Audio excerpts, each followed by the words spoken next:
దేవుని యొక్క వాక్యాన్ని మనం నేర్చుకోవడానికి, మరి వాక్యంలో ఉన్నటువంటి సత్యాన్ని మనం అర్థం చేసుకొని మన జీవితంలో అన్వయించుకోవడానికి మనము ఈ రీతిగా క్లాస్లో మరి ఉన్నాం. చాలా సంతోషం. గతం మరి 11 క్లాసులలో మనం హెర్మెటిక్స్ ని నేర్చుకున్నాం. చాలా మంది ఎగ్జామ్స్ గురించి నన్ను ప్రశ్న అడిగారండి. అయితే దయచేసి గమనించండి, మనకి మొత్తంగా 4 సబ్జెక్టులు ఉంటాయండి. ఒకటి హెర్మెటిక్స్, రెండవది సిస్టమేటిక్ థియాలజీ, అందులో 10 శాస్త్రాలు ఉంటే 5 శాస్త్రాలను కలిపి ఒక సెమిస్టర్గా ఒక భాగంగా చేశారు. 6 నుంచి 10వ శాస్త్రం వరకు 3వ సెమిస్టర్గా 3వ భాగంగా చేశారు. ఆ తర్వాత లాస్ట్కి మనము మరి మరొక సబ్జెక్ట్ని ప్రసంగం గురించినటువంటి వివరాలు, ఎక్స్పోజిటరీ ప్రీచింగ్ అనేది 4వ సబ్జెక్టుగా మనకి ఇవ్వడం జరిగింది. ఈ 4 సబ్జెక్టులు అయిపోయినాక ఈ 4 సబ్జెక్టులు పూర్తిగా చెప్పబడిన తర్వాత మనం మరొక క్లాస్లో ఈ 4 సబ్జెక్టులకు సంబంధించినటువంటి మెటీరియల్ మీ దగ్గర ఉంటుంది కాబట్టి ఆ మెటీరియల్లో ఉన్నటువంటి క్వశ్చన్స్కి మీరు ఆన్సర్స్ రాసి, ఆ క్వశ్చన్కి సంబంధించినటువంటి ఆన్సర్స్ ఏదైనా తెలియకపోతే నేనే చెప్తానండి. ఆన్సర్స్ ఏవైతే ఉన్నాయో అవి సబ్జెక్టులు అంటే మీకు ఇచ్చినటువంటి నోట్స్లో ఉంటాయి. దాన్ని చూసుకుంటూ మీరు రాసి ఆ పేపర్స్ని మీరు ఆర్ఐటి ఆఫీస్కి మీరు పోస్ట్లో పంపాలి. 4 సబ్జెక్టులు పూర్తి అయిన తర్వాత 6 నెలల కాలం గడిచిన తర్వాత చివరిలో మరి మనకి ఈ యొక్క ఎగ్జామ్స్ అనేటివి ఉంటాయి. అవి మీరు బుక్లో చూస్తూనే రాస్తారు. మీకు ఏదైనా అర్థం కాకపోతే నేను కూడా మరి ఆన్లైన్లో ఉంటాను. ఆన్లైన్లో మీరు ఉన్నటువంటి చోటనే ఆ క్వశ్చన్ తెలియకపోతే, అర్థం కాకపోతే వాటి గురించి చెప్పి అది ఎక్కడుందో కూడా నేను దానికి సమాధానం చెప్తూ మరి మీకు జవాబిచ్చే ప్రయత్నం చేస్తారు. కాబట్టి ఎగ్జామ్స్ విషయంలో మీరు చింతించాల్సిన పని లేదు. ఒకటి. రెండవది, ఏదైనా మనం ఒక కొత్త సబ్జెక్ట్లోకి వెళ్తా ఉన్నాం. మన క్రైస్తవ విశ్వాస జీవితానికి పునాది. ఎందుకు మనం దేవునికి లేకపోతే వాక్యానికి లోబడి బ్రతకాలి అని మరి దానికి సంబంధించినటువంటి సంపూర్ణమైనటువంటి అవగాహన మన జీవితంలో మనం కలిగి ఉండడానికి ఈరోజు ఒక కొత్త సబ్జెక్ట్లోకి మనం వెళ్తున్నాం.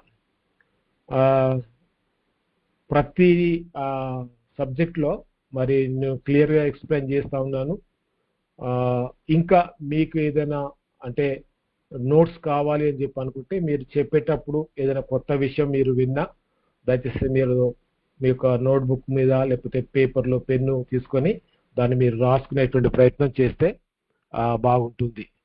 సో కాబట్టి చెప్పేటువంటి ప్రతి విషయం మీరు కాస్త జాగ్రత్తగా ఆలోచన చేసి, ఎందుకంటే ఇంతకుముందు హెర్మెటిక్స్ అనేది బైబిల్లో తెలిసినటువంటి ఉదాహరణలతోని మనం దాన్ని చెప్పుకోవడం ద్వారా కాస్త ఆ వాక్యం యొక్క అర్థమేంటి వెలికి తీసేటువంటి ప్రయత్నంలో తెలిసినటువంటి లేఖన భాగాల నుంచే మనం పరిశీలన చేశాం. కాబట్టి సులువుగా అర్థమైంది.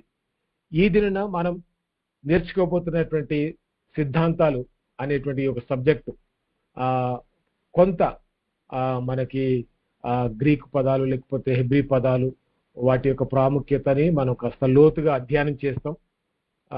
బైబిల్లో ఉన్నటువంటి సిద్ధాంతాలని మనం సంపూర్తిగా స్టడీ చేసి ఆ యొక్క సిద్ధాంతాల ద్వారా మనం ఏం నేర్చుకోవాలి అనేది మనము ఈ యొక్క క్లాస్లో మనం వినబోతుంటాం.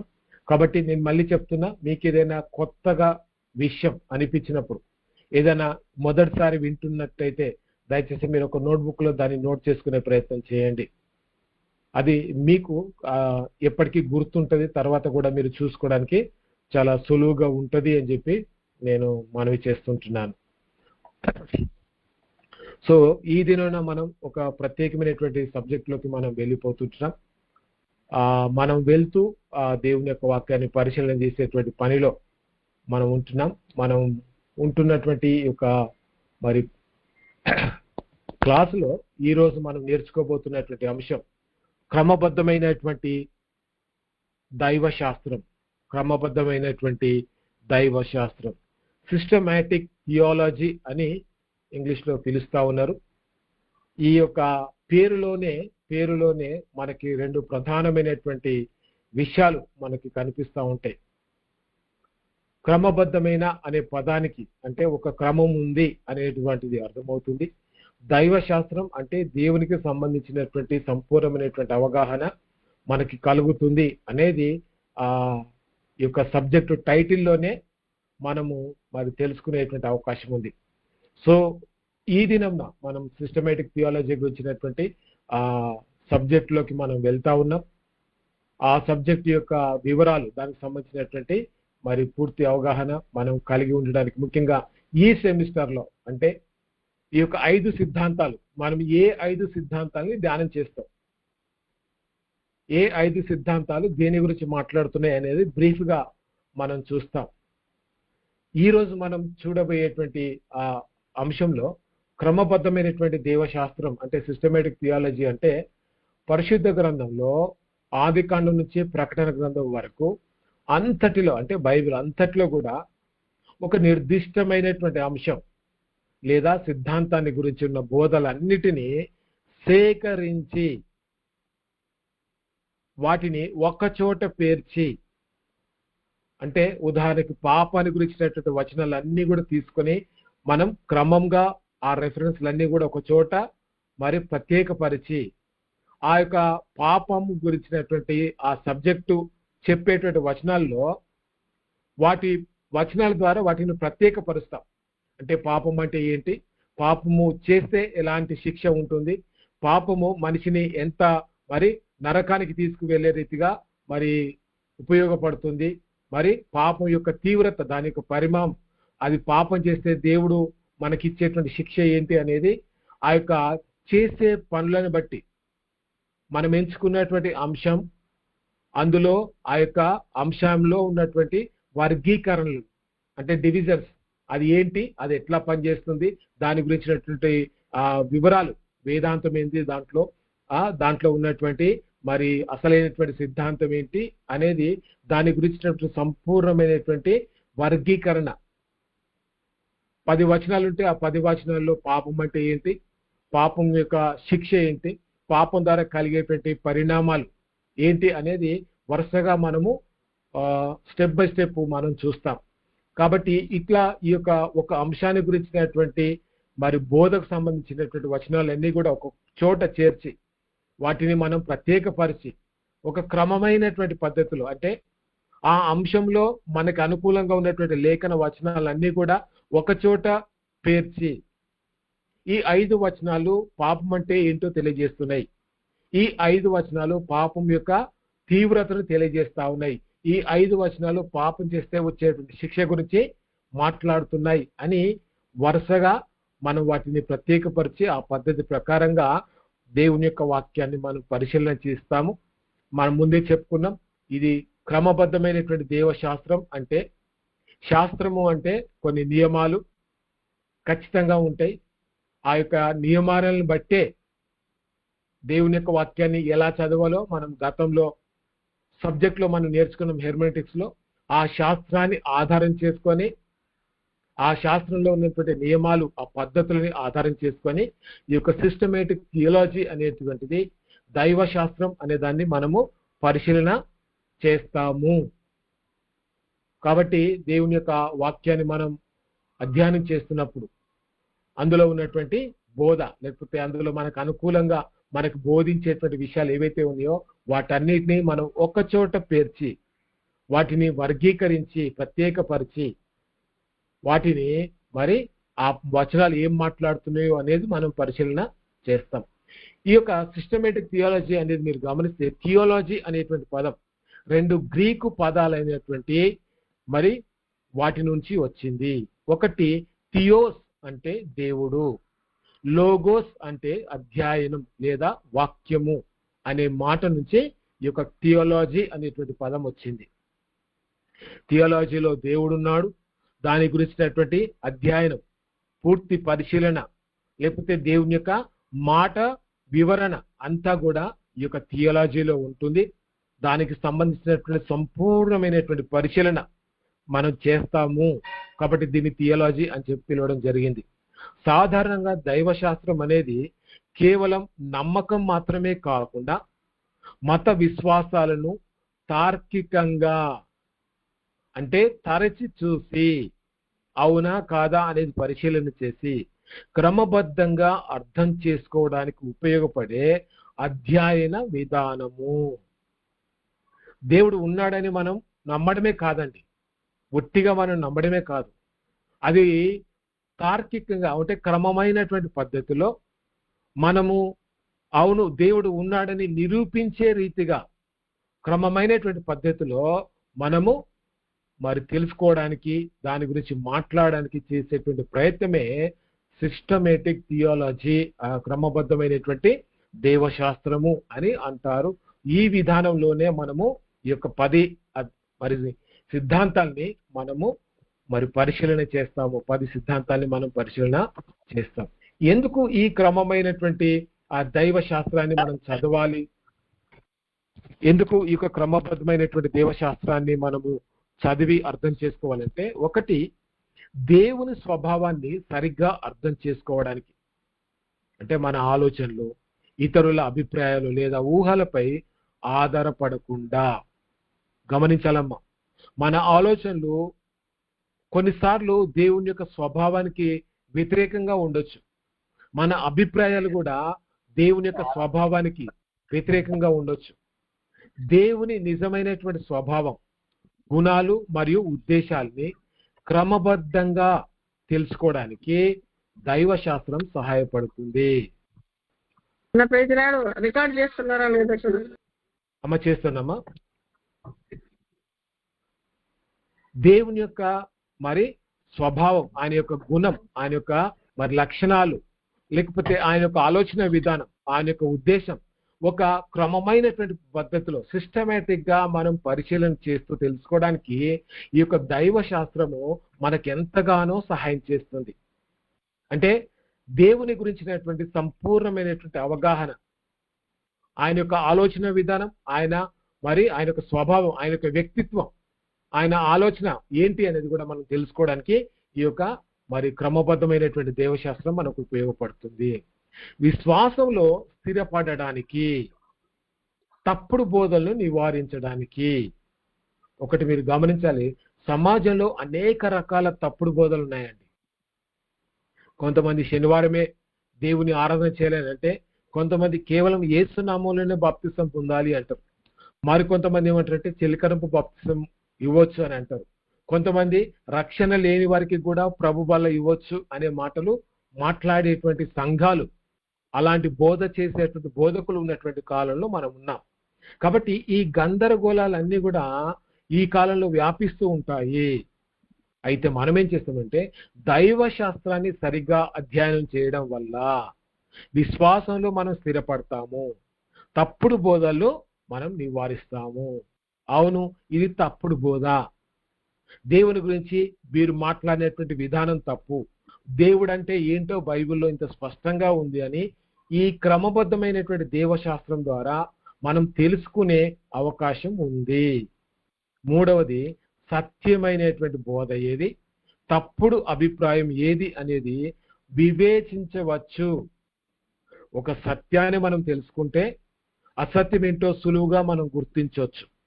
ఒక ఒరిజినల్ ఏంటో మనకు తెలిస్తే ఒక డూప్లికేట్ ని మనం గుర్తించగలుగుతాం. మీరు గమనిస్తా ఉన్నట్టయితే డబ్బు రూపంలో కూడా మీరు చూస్తే ఒక ఒరిజినల్ నోటుకు ఉండేటువంటి లక్షణాల్ని మనం కరెక్ట్ గా తెలుసుకోగలిగితే ఏది డూప్లికేట్ నోటు అనేది మనం కాస్త తెలుసుకునే అవకాశం ఉంటుంది. బైబిల్లో కూడా సత్యమైనటువంటి బోధ ఏంటి, అపోస్తలులు ప్రవక్తలు చేసినటువంటి పునాది ఏంటి, వారు మాట్లాడినటువంటి మాటలకు ఉన్నటువంటి అర్థం ఏంటి అనేది మనం ఈ యొక్క క్రమబద్ధమైనటువంటి దేవశాస్త్రంలో తెలుసుకుంటే అసలు ఇప్పుడు మనం వింటున్నటువంటి బోధ బైబిల్లో నుంచి ఉందా లేదా అనేది మనం సొంతగా ఆలోచించగలుగుతాం, వివేచించగలుగుతాం. దాని గురించి పరిశీలన చేసి మనం గుర్తించగలిగే స్థాయి ఈ యొక్క దైవశాస్త్రము మనకిస్తుంది. సందేహాలకు సరైనటువంటి సమాధానాలు లభిస్తాయి.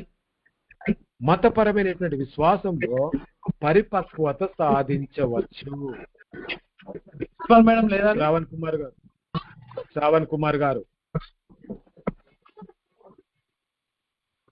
మతపరమైనటువంటి విశ్వాసంలో మనం పరిపక్వత సాధించవచ్చు. అంటే దేవుని నువ్వు ఎందుకు నమ్ముకున్నావు? నిజంగా యేసు ప్రభువు దేవుడని నీకు ఎలా తెలుసు? లేకపోతే నువ్వు రక్షింపబడ్డావు అని నీకు ఎవరు చెప్పారు అని కొన్నిసార్లు ఇతరులు మనల్ని ప్రశ్నించే అవకాశం ఉంది. కొన్నిసార్లు నిజంగా పరలోకం ఉందా అనే ప్రశ్న కూడా మనకు వస్తుంది. అంటే దేవుని యొక్క వాక్యం నిజంగా మరి పవిత్రమైందా లేకపోతే సత్యమైందేనా అనే ప్రశ్న రకరకాలుగా మనల్ని అడిగేటువంటి అవకాశం ఉంది సమాజం. అలా అడుగుతున్నప్పుడు మతపరమైనటువంటి విశ్వాసంలో అంటే మనం ఏం నమ్ముతున్నామో ఆ విశ్వాసంలో మనం పరిపక్వత సాధిస్తే వాటికి సరైనటువంటి సమాధానాలు మన దగ్గర ఉంటాయి. ఇతరులకు వాటిని మనం చెప్పగలుగుతాము. ఒకటి, ఈ క్రమబద్ధమైనటువంటి దేవశాస్త్రం చదవడం ద్వారా దేవుని గురించి తెలుసుకుంటాము, విశ్వాసంలో స్థిరపడతాము, తప్పుడు బోధని మనం నివారిస్తాము, సత్యమైనటువంటి బోధ ఏదనేది మనము వివేచించగలుగుతాం. కాబట్టి క్రమబద్ధమైనటువంటి దేవశాస్త్రాన్ని ఒక సిస్టమేటిక్ బైబిల్ సిద్ధాంతాన్ని మనం చదివి అర్థం చేసుకోవాలి. డిస్టర్బెన్స్ వస్తుంది సార్. నాగరాజు గారు ఉన్నారా అండి? క్లియర్ ఉంది సార్, క్లియర్ ఉంది. మరి ఎలాంటి డిస్టర్బెన్స్ వస్తుందో మధ్యలో చదువుతున్నారు, కొంచెం అందరినీ మ్యూట్ చేసేయండి సార్. సరే sir, right carry on. Okay. క్రమబద్ధమైనటువంటి దేవశాస్త్రంలో దేవుని స్వభావాన్ని మనం అర్థం చేసుకుంటాం, విశ్వాసంలో స్థిరపడతాం, మనం సత్యమైనటువంటి బోధ ఏది అని తెలుసుకోవడానికి మనకి అవకాశం ఉంటుంది. కాబట్టి ప్రతి బైబిల్ నేర్చుకోవాలి అనుకునేటువంటి వ్యక్తి, ప్రతి విశ్వాసి కూడా ఈ యొక్క క్రమబద్ధమైనటువంటి దేవశాస్త్రాన్ని చదివి దేవుని గురించినటువంటి సంపూర్ణమైనటువంటి అవగాహన, దేవుని యొక్క స్వభావం, ఆయన యొక్క ఉద్దేశాన్ని మనం అర్థం చేసుకున్నప్పుడే మన విశ్వాసంలో మనము పరిపక్వతలోనికి, స్థిరమైనటువంటి నమ్మకంలోకి మనం రాగలుగుతాం. అప్పుడు ఎవరు ఏ ప్రశ్న వేసినా దానికి సరైనటువంటి జవాబు మనం ఇవ్వగలుగుతూ ఉంటాం. సిస్టమేటిక్ థియాలజీలో మీరు గమనిస్తే ఈ రోజున మనం నేర్చుకోబోతున్నది బిబ్లియాలజీ అనేటువంటి సబ్జెక్టు మనం నేర్చుకుంటామండి. ఈ రోజున దాన్ని లేఖన శాస్త్రం, తెలుగులో లేఖన శాస్త్రం అని చెప్పి పిలుస్తారు. ఇందులో మనం ఏం నేర్చుకుంటాం లేకపోతే ఏం చూస్తామనంటే, ఒకటి, దేవుని యొక్క వాక్యము అది దైవావేశం వల్ల కలిగింది, ఇన్స్పిరేషన్ ఆఫ్ గాడ్. రెండవది, బైబిల్ సత్యత, అంటే బైబిల్లో ఎలాంటి మరి లోపాలు లేవు, సత్యమైంది అని గుర్తిస్తాం. ఈ యొక్క బిబ్లియాలజీలో అంటే లేఖన శాస్త్రంలో దేవుని అధికారం ఉంది. బైబిల్ అనేది మానవుని ద్వారా వచ్చింది కాదు, దాంట్లో దేవుని యొక్క అధికారం ఉంది.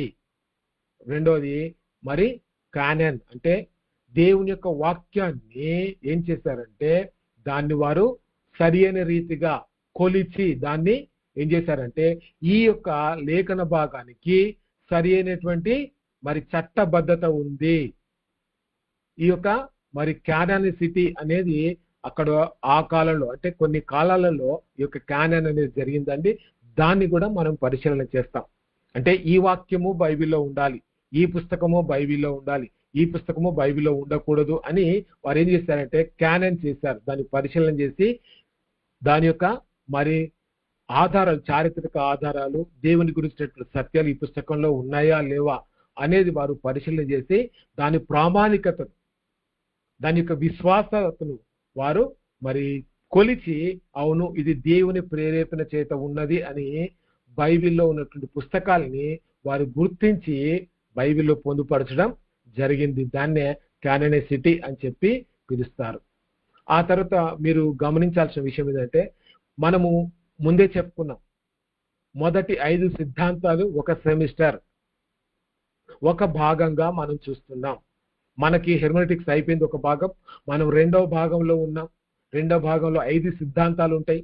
అందులో ఒకటి లేఖన భాగం అయితే, రెండవది థియాలజీ ప్రాపర్, దైవ శాస్త్రము ముఖ్యమైనటువంటి అంశాలు స్వయంగా దేవునికి సంబంధించినవి.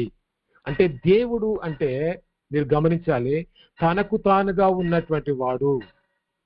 సెల్ఫ్ ఎగ్జిస్ట్ గాడ్ అంటే దేవుడు తనకు తానుగా ఆయన ఎగ్జిస్ట్ అయి ఉనికిలో ఉన్నటువంటి దేవుడు. ఆ దేవుని యొక్క స్వభావం ఎట్లా ఉంది, ఆయన యొక్క లక్షణాల గురించినట్టే సంపూర్ణమైనటువంటి అధ్యయనము దైవశాస్త్రము అనేటువంటి సబ్జెక్ట్ లో మనం చూస్తాం. మూడవది క్రిస్టాలజీ, క్రీస్తును గురించినటువంటి ముఖ్యమైనటువంటి అంశాలు మనం చూస్తాం.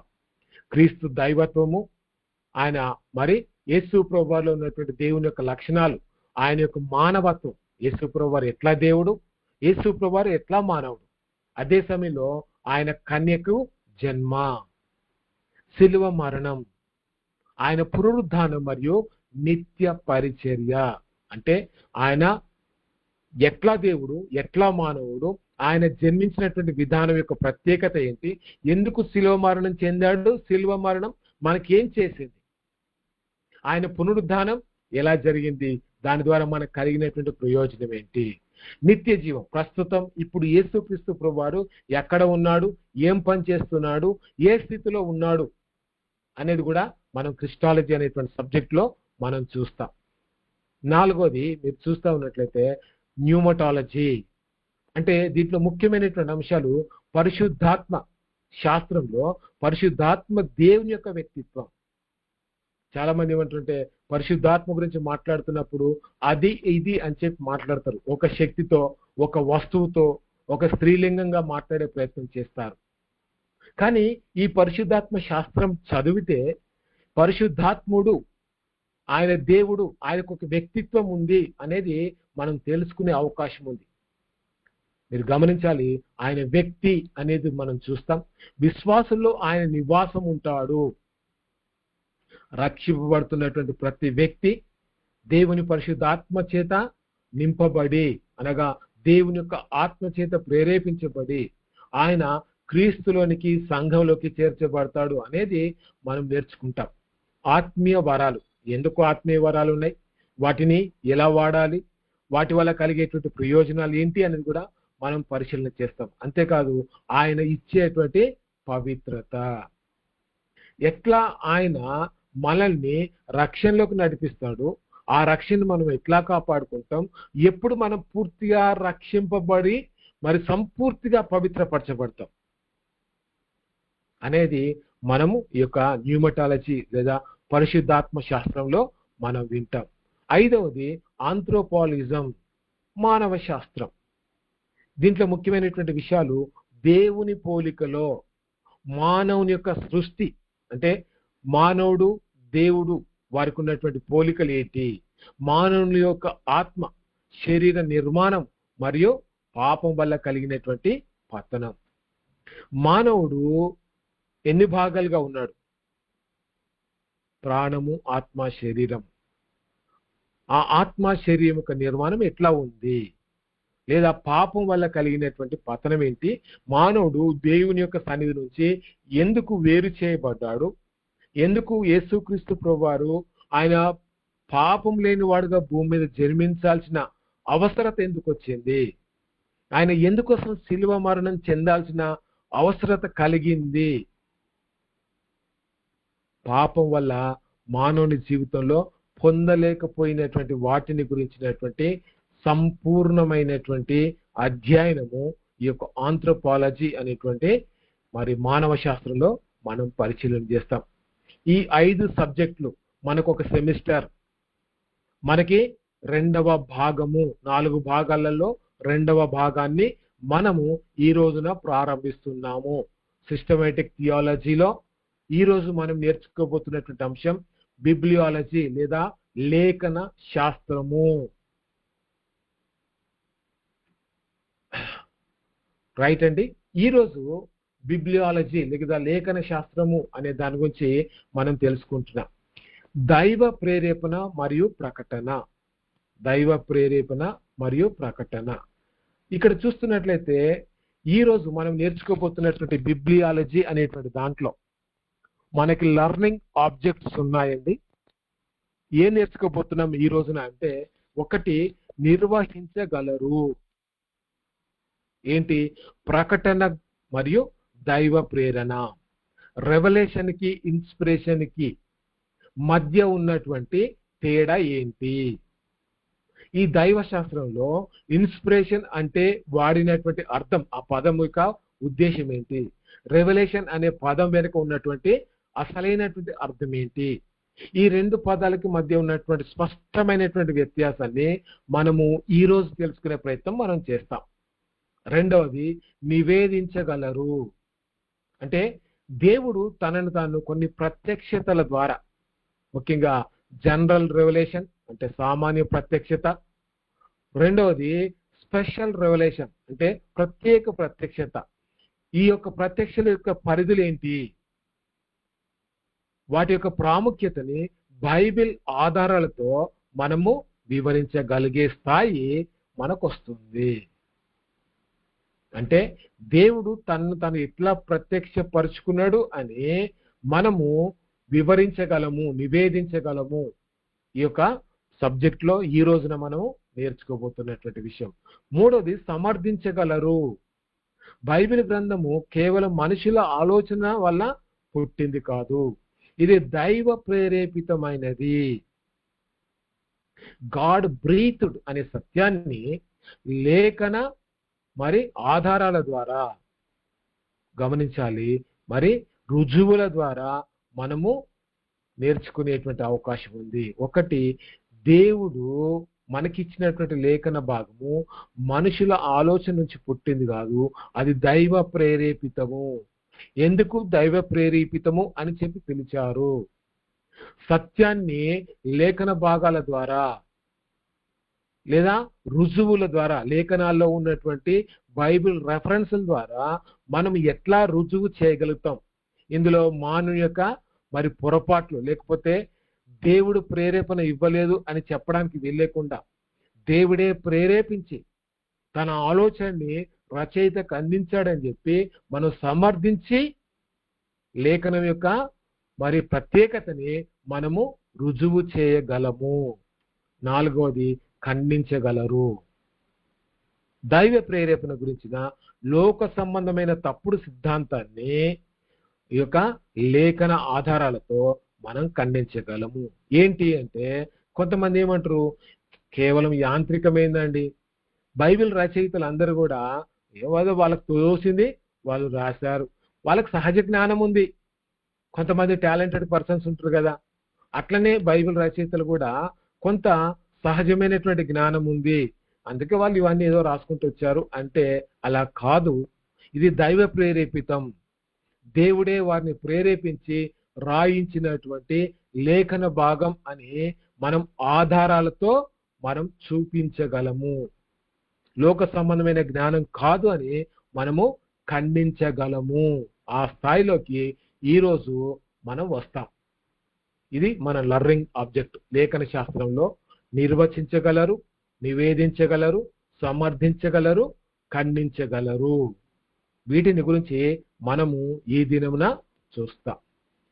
ఇక్కడ చూస్తున్నట్టయితే చాలా మంది ఏమంటారంటే, నిజంగా బైబిల్లో బైబిల్ అనే పేరు లేదు అని అంటారు. కొంతమంది మాట్లాడుతూ బైబిల్లోనే అసలు బైబిల్ అనే పేరే లేదు, కాబట్టి అది ఎట్లా మరి బైబిల్ అనే పేరు రావడానికి ఆధారం ఏంటి అని చాలా మంది మాట్లాడతారు. ఇక్కడ మీరు చూస్తున్నట్లయితే బైబిల్ అనే పేరుకి నైల్ నది తీరంలోనే పెప్పైరస్ అనేటువంటి ఒక మొక్క పెరుగుతుందండి. నైలు నది ఒడ్డున పెప్పైరస్ అనేటువంటి ఒక గడ్డి మొక్క, సన్నగా పొడుగ్గా ఉండేటువంటి గడ్డి మొక్క పెరుగుతుంది.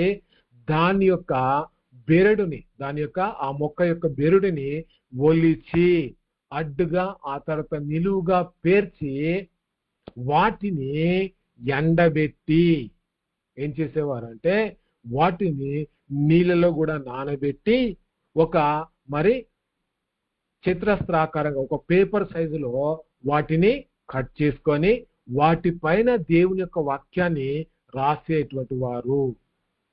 అంటే మొట్టమొదటిగా దేవుని యొక్క వాక్యము రాయబడ్డది నైలు నది తీరంలో ఉన్నటువంటి పెప్పరైస్ అనేటువంటి మొక్క చెట్టు బెరడు పైన దేవుని యొక్క వాక్యము రాయబడ్డది. వాటిని బిబ్లాస్ అన్నారు. బిబ్లాస్ పై రాయబడినటువంటి బైబిల్ మాటల్ని బిబ్లియోన్ అని చెప్పి పిలిచారు. ఎందుకంటే దాంట్లో మాటలు కూడా వచ్చాయి కాబట్టి, అది ఒట్టి పేపరే కాదు, దాంట్లో దేవుని మాటలు కూడా ఉన్నాయి కాబట్టి బిబ్లియాన్ అని చెప్పి పిలిచారు. ఆ బిబ్లియా నుంచి వచ్చినటువంటి ఒక పదమే బైబిల్ అనేటువంటి పదం. అంటే మనం బైబిల్ అని చెప్పి పిలుస్తుంటున్నాం. ఎందుకు పిలుస్తాము అని అంటే అది దేవుని యొక్క వాక్యము రాయబడినటువంటి పుస్తకము. బైబిల్ అంటే కేవలము ఒక పుస్తకము అని అర్థం కాదు. గమనించాలండి. బుక్ ఆఫ్ బుక్స్ అంటే మీరు గమనించాలి ఏంటంటే ఒకే పుస్తకంగా కనిపిస్తున్నప్పటికీ దాంట్లో వేరు వేరు 66 పుస్తకాల యొక్క కలయిక ఉంది. ఏ లైబ్రరీ ఆఫ్ బుక్స్ లేదా బుక్స్ ఆఫ్ బుక్ అని కూడా అనుకోవచ్చు. అంటే వేరు వేరు పుస్తకాల యొక్క కలయికను కలిపి ఇది దైవ ప్రేరేపితంగా మనకు అందించబడినటువంటి లేఖనము అని దానికి బైబిల్ అని చెప్పి పేరు పెట్టి మనం పిలుస్తున్నాం. అంటే గమనించాలి ఏంటంటే ఇక్కడ మరి దేవుని యొక్క వాక్యము మరి మానవుని కోసం రాయబడ్డటువంటి మరి ఆ యొక్క వాక్యాన్ని ఆధారం చేసుకొని బైబిల్కి ఈ పేరు అనేది వచ్చేసింది. ఇక్కడ చూసినట్టయితే లేఖనాలు అని చెప్పి బైబిల్లో అనేక సందర్భాల్లో మనం చూస్తాం. హిబ్రూ మూలం ఏంటంటే కెతువీం. బైబిల్ని పాత నిబంధనలో రాయబడినటువంటి మరి బైబిల్ పుస్తకాల్ని 3 భాగాలుగా చేశారు. అందులో ఒక భాగము కెతువీం. కెతువీం అనేది ఎక్కడి నుంచి వచ్చిందంటే కేతావ్ అనేటువంటి పదం నుంచి వచ్చింది. ఇది హిబ్రూ పదం అండి. కెతావ్ అనేటువంటి హిబ్రూ పదంలో దాని అర్థం ఏంటంటే రాయడము. కొత్త నిబంధనలో లేఖనము లేదా లేఖనాలు అని వచ్చిన ప్రతి చోట గ్రీకులో గ్రాఫే అనే పదం ఉపయోగించారు. అంటే మీరు అర్థం చేసుకోవాల్సింది ఏంటంటే ఈ పదాలు లేఖనాలు అనే పదం ఎట్లా వచ్చింది అనేది మనం చూస్తున్నాం. హిబ్రూలోనేమో కతావ్ అంటే రాయడము, లిఖించడము అని అర్థం. గ్రీకులో మీరు గమనిస్తే గ్రాఫే అంటే కూడా రాయడమే. ఆ పదాలని ఆధారం చేసుకొని తెలుగు బైబిల్లో అనువాదం చాలా స్పష్టంగా లేఖనము అంటే లిఖించినటువంటివి అని చెప్పడానికి లేఖనము అని రాతపూర్వకంగా రాయబడినటువంటి దైవ వాక్యము అనే అర్థముతో వారు అనువాదం చేశారు. బాగా గమనించాలమ్మా. గ్రీకు నుంచి వచ్చినటువంటి గ్రాఫే అనేటువంటి పదాన్ని తెలుగులో లేఖనము అనే పదముతో మరి అనువాదం చేశారు. కాబట్టి మనం తెలుగులో లేఖనము అన్నప్పుడు దైవ ప్రేరేపితంగా మన కోసం ఇవ్వబడినటువంటి బైబిల్ మాటలు, ఆ మాటల్ని మనము లేఖనము అని చెప్పి పిలుస్తుంటున్నాం. ఇక్కడ చూసినట్టయితే దేవుడు తన మనసును సర్వ మానవాళికి ఇచ్చిన సందేశాన్ని కేవలం మౌఖికంగా అంటే నోటి మాటగా కాకుండా పొల్లు పోకుండా పూర్వకంగా అంటే రిటర్న్ వర్డ్స్ లో భద్రపరచడం అనేది జరిగింది. కాబట్టి బైబిల్కి లేఖనాలు అనే పేరు కూడా ఉంది. బైబిల్లో ఉన్నటువంటి వచనాల్ని లేఖనాలు అని చెప్పి పిలుస్తాం. మనం గతంలో చూసాం కదా, యేసుక్రీస్తు ప్రభువారు ఆయన పునరుద్ధరణ అయిన తర్వాత ఎమ్మాయి మార్గంలో వెళ్తున్నప్పుడు మోషేయు మరి లేఖనాల్లో రాయబడి లేదా అని చెప్పి తన గురించి మాట్లాడేటువంటి మాటని మనం చూస్తాం. యేసు ప్రభువారు మాట్లాడేటువంటి మాటనే లేఖనాలు. అంటే ఏంటి? పాత నిబంధనలో లేదా కొత్త నిబంధనలో రాయబడినటువంటి మాటలు అన్నీ కూడా ఆ రాయబడినటువంటి మాటలు దైవ ప్రేరేపితము. ఆ దైవ ప్రేరితమైనటువంటి మాటలు అవి అక్షర రూపకంగా రాతపూర్వకంగా భద్రపరిచారు. ఆ భద్రపరిచినటువంటి మాటల్ని ఈనాడు మనం చదువుతున్నాం. అవే లేఖనాలు అని మనం గ్రహించాలి. వాటినే లేఖనాలు అంటారు అని చెప్పి మనం గ్రహించాలి. కాబట్టి దేవుని యొక్క వచనాన్ని మనం చదువుతున్నప్పుడు కొన్నిసార్లు వాటిని లేఖనాలు అని కూడా బైబిల్లో రాశారు అనేది మనం చూస్తాం. ఈ యొక్క బిబ్లియాలజీ అనేటువంటి దాంట్లో లేదా లేఖన శాస్త్రం అనే దాంట్లో మొట్టమొదటిగా మనం తెలుసుకోవాల్సింది ప్రత్యక్షత. రెవల్యూషన్ అంటే ఏంటి? అయ్యా ఎవరైనా అన్మ్యూట్ చేసుకొని మాట్లాడతారా? ప్రత్యక్షత అంటే ఏంటో చెప్పగలుగుతారా ఎవరైనా? దయచేసి. ప్రత్యక్షత అంటే క్రీస్తు ప్రత్యక్షత, దేవుని దర్శనం సార్. దేవుని తనకు తాను కనపరుచుకోవడం. తనకు తాను కనపరుచుకోవడం. దేవుడు బయలుపరచడం సార్. దేవుడు దేని గురించి బయలుపరచడం? ఆయనకు ఉద్దేశాలను బయలుపరచడం. ఆయనకు ఉద్దేశాలు బయలుపరచడం. అవునండి. ఓకే. ఇంకా ఏమైనా ఉందా అండి? ప్రత్యక్షత, రెవల్యూషన్ అనే దానికి, ప్రత్యక్షత అనే మాటకి ఏదైనా ఇంకా మీరు ఏమంటారు? దర్శనం దర్శనం ఇవ్వడం. దర్శనం ఇవ్వడం.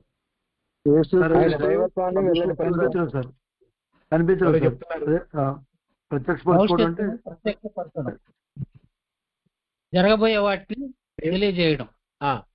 జరగబోయే వాటిని తెలియజేయడం, దేవుడు కనపరచుకోవడం, చూపించడం సార్. అంటే ఇప్పుడు యోహాన్ని పైకి ఎక్కి రమ్మని చెప్పి మొత్తం ప్రకటన గ్రంథాలు అన్ని చూపించాడు కదా దేవుడు.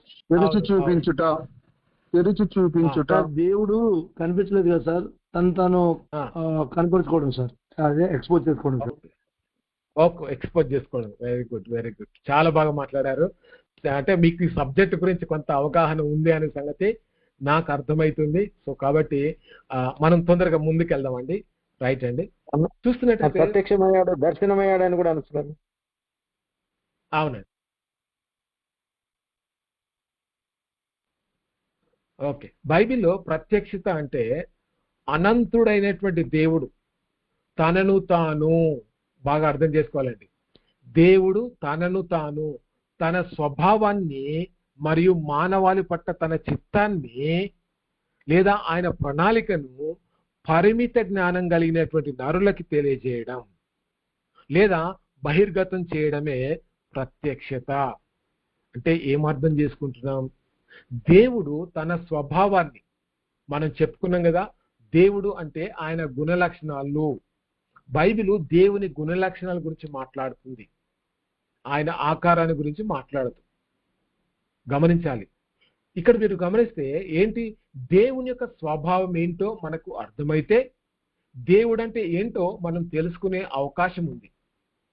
మానవుని పట్ల దేవుడు ఏం చేయాలని ఒక ప్రణాళిక, ఆలోచన కలిగి ఉంటున్నాడు అంటే ఆయన యొక్క రక్షణ ప్రణాళిక ఆదాం నుంచి మరి యేసుక్రీస్తు వరకు, యేసుక్రీస్తు నుంచి ఇప్పటి కాలం వరకు దేవుడు తన రక్షణ ప్రణాళికని, మనుషులందరూ రక్షింపబడడానికి ఆయన చేసినటువంటి ఆలోచన, ఆయన వేసుకున్నటువంటి ప్రణాళిక, ఎప్పుడు భూమి పునాదులు వేయబడక ముందే వేసినటువంటి ఆ రక్షణ ప్రణాళికని దేవుడు తన భక్తుల జీవితాల ద్వారా ఆయన తెలియజేసే ప్రయత్నం చేశాడు. దాన్ని పరిమిత జ్ఞానం కలిగినటువంటి నరులకు దేవుడు తెలియపరచడం, బహిర్గతం చేయడమే ప్రత్యక్షత.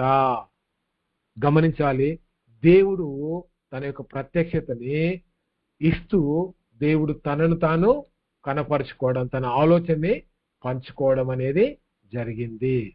మీరు గమనిస్తే మానవులు తమంతట తాము పరిశోధించి దేవుని పూర్తి స్థాయిలో అర్థం చేసుకోలేరు.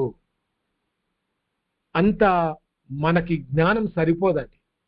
అందుకే దేవుడే చొరవ తీసుకొని నరులకు తనను తాను బయలుపరుచుకునే ఆ ప్రక్రియ ఏదైతే ఉందో దాన్నే ప్రత్యక్షత అంటారు. అంటే మానవుని యొక్క జ్ఞానము దేవుని అర్థం చేసుకోవడానికి సరిపోదు.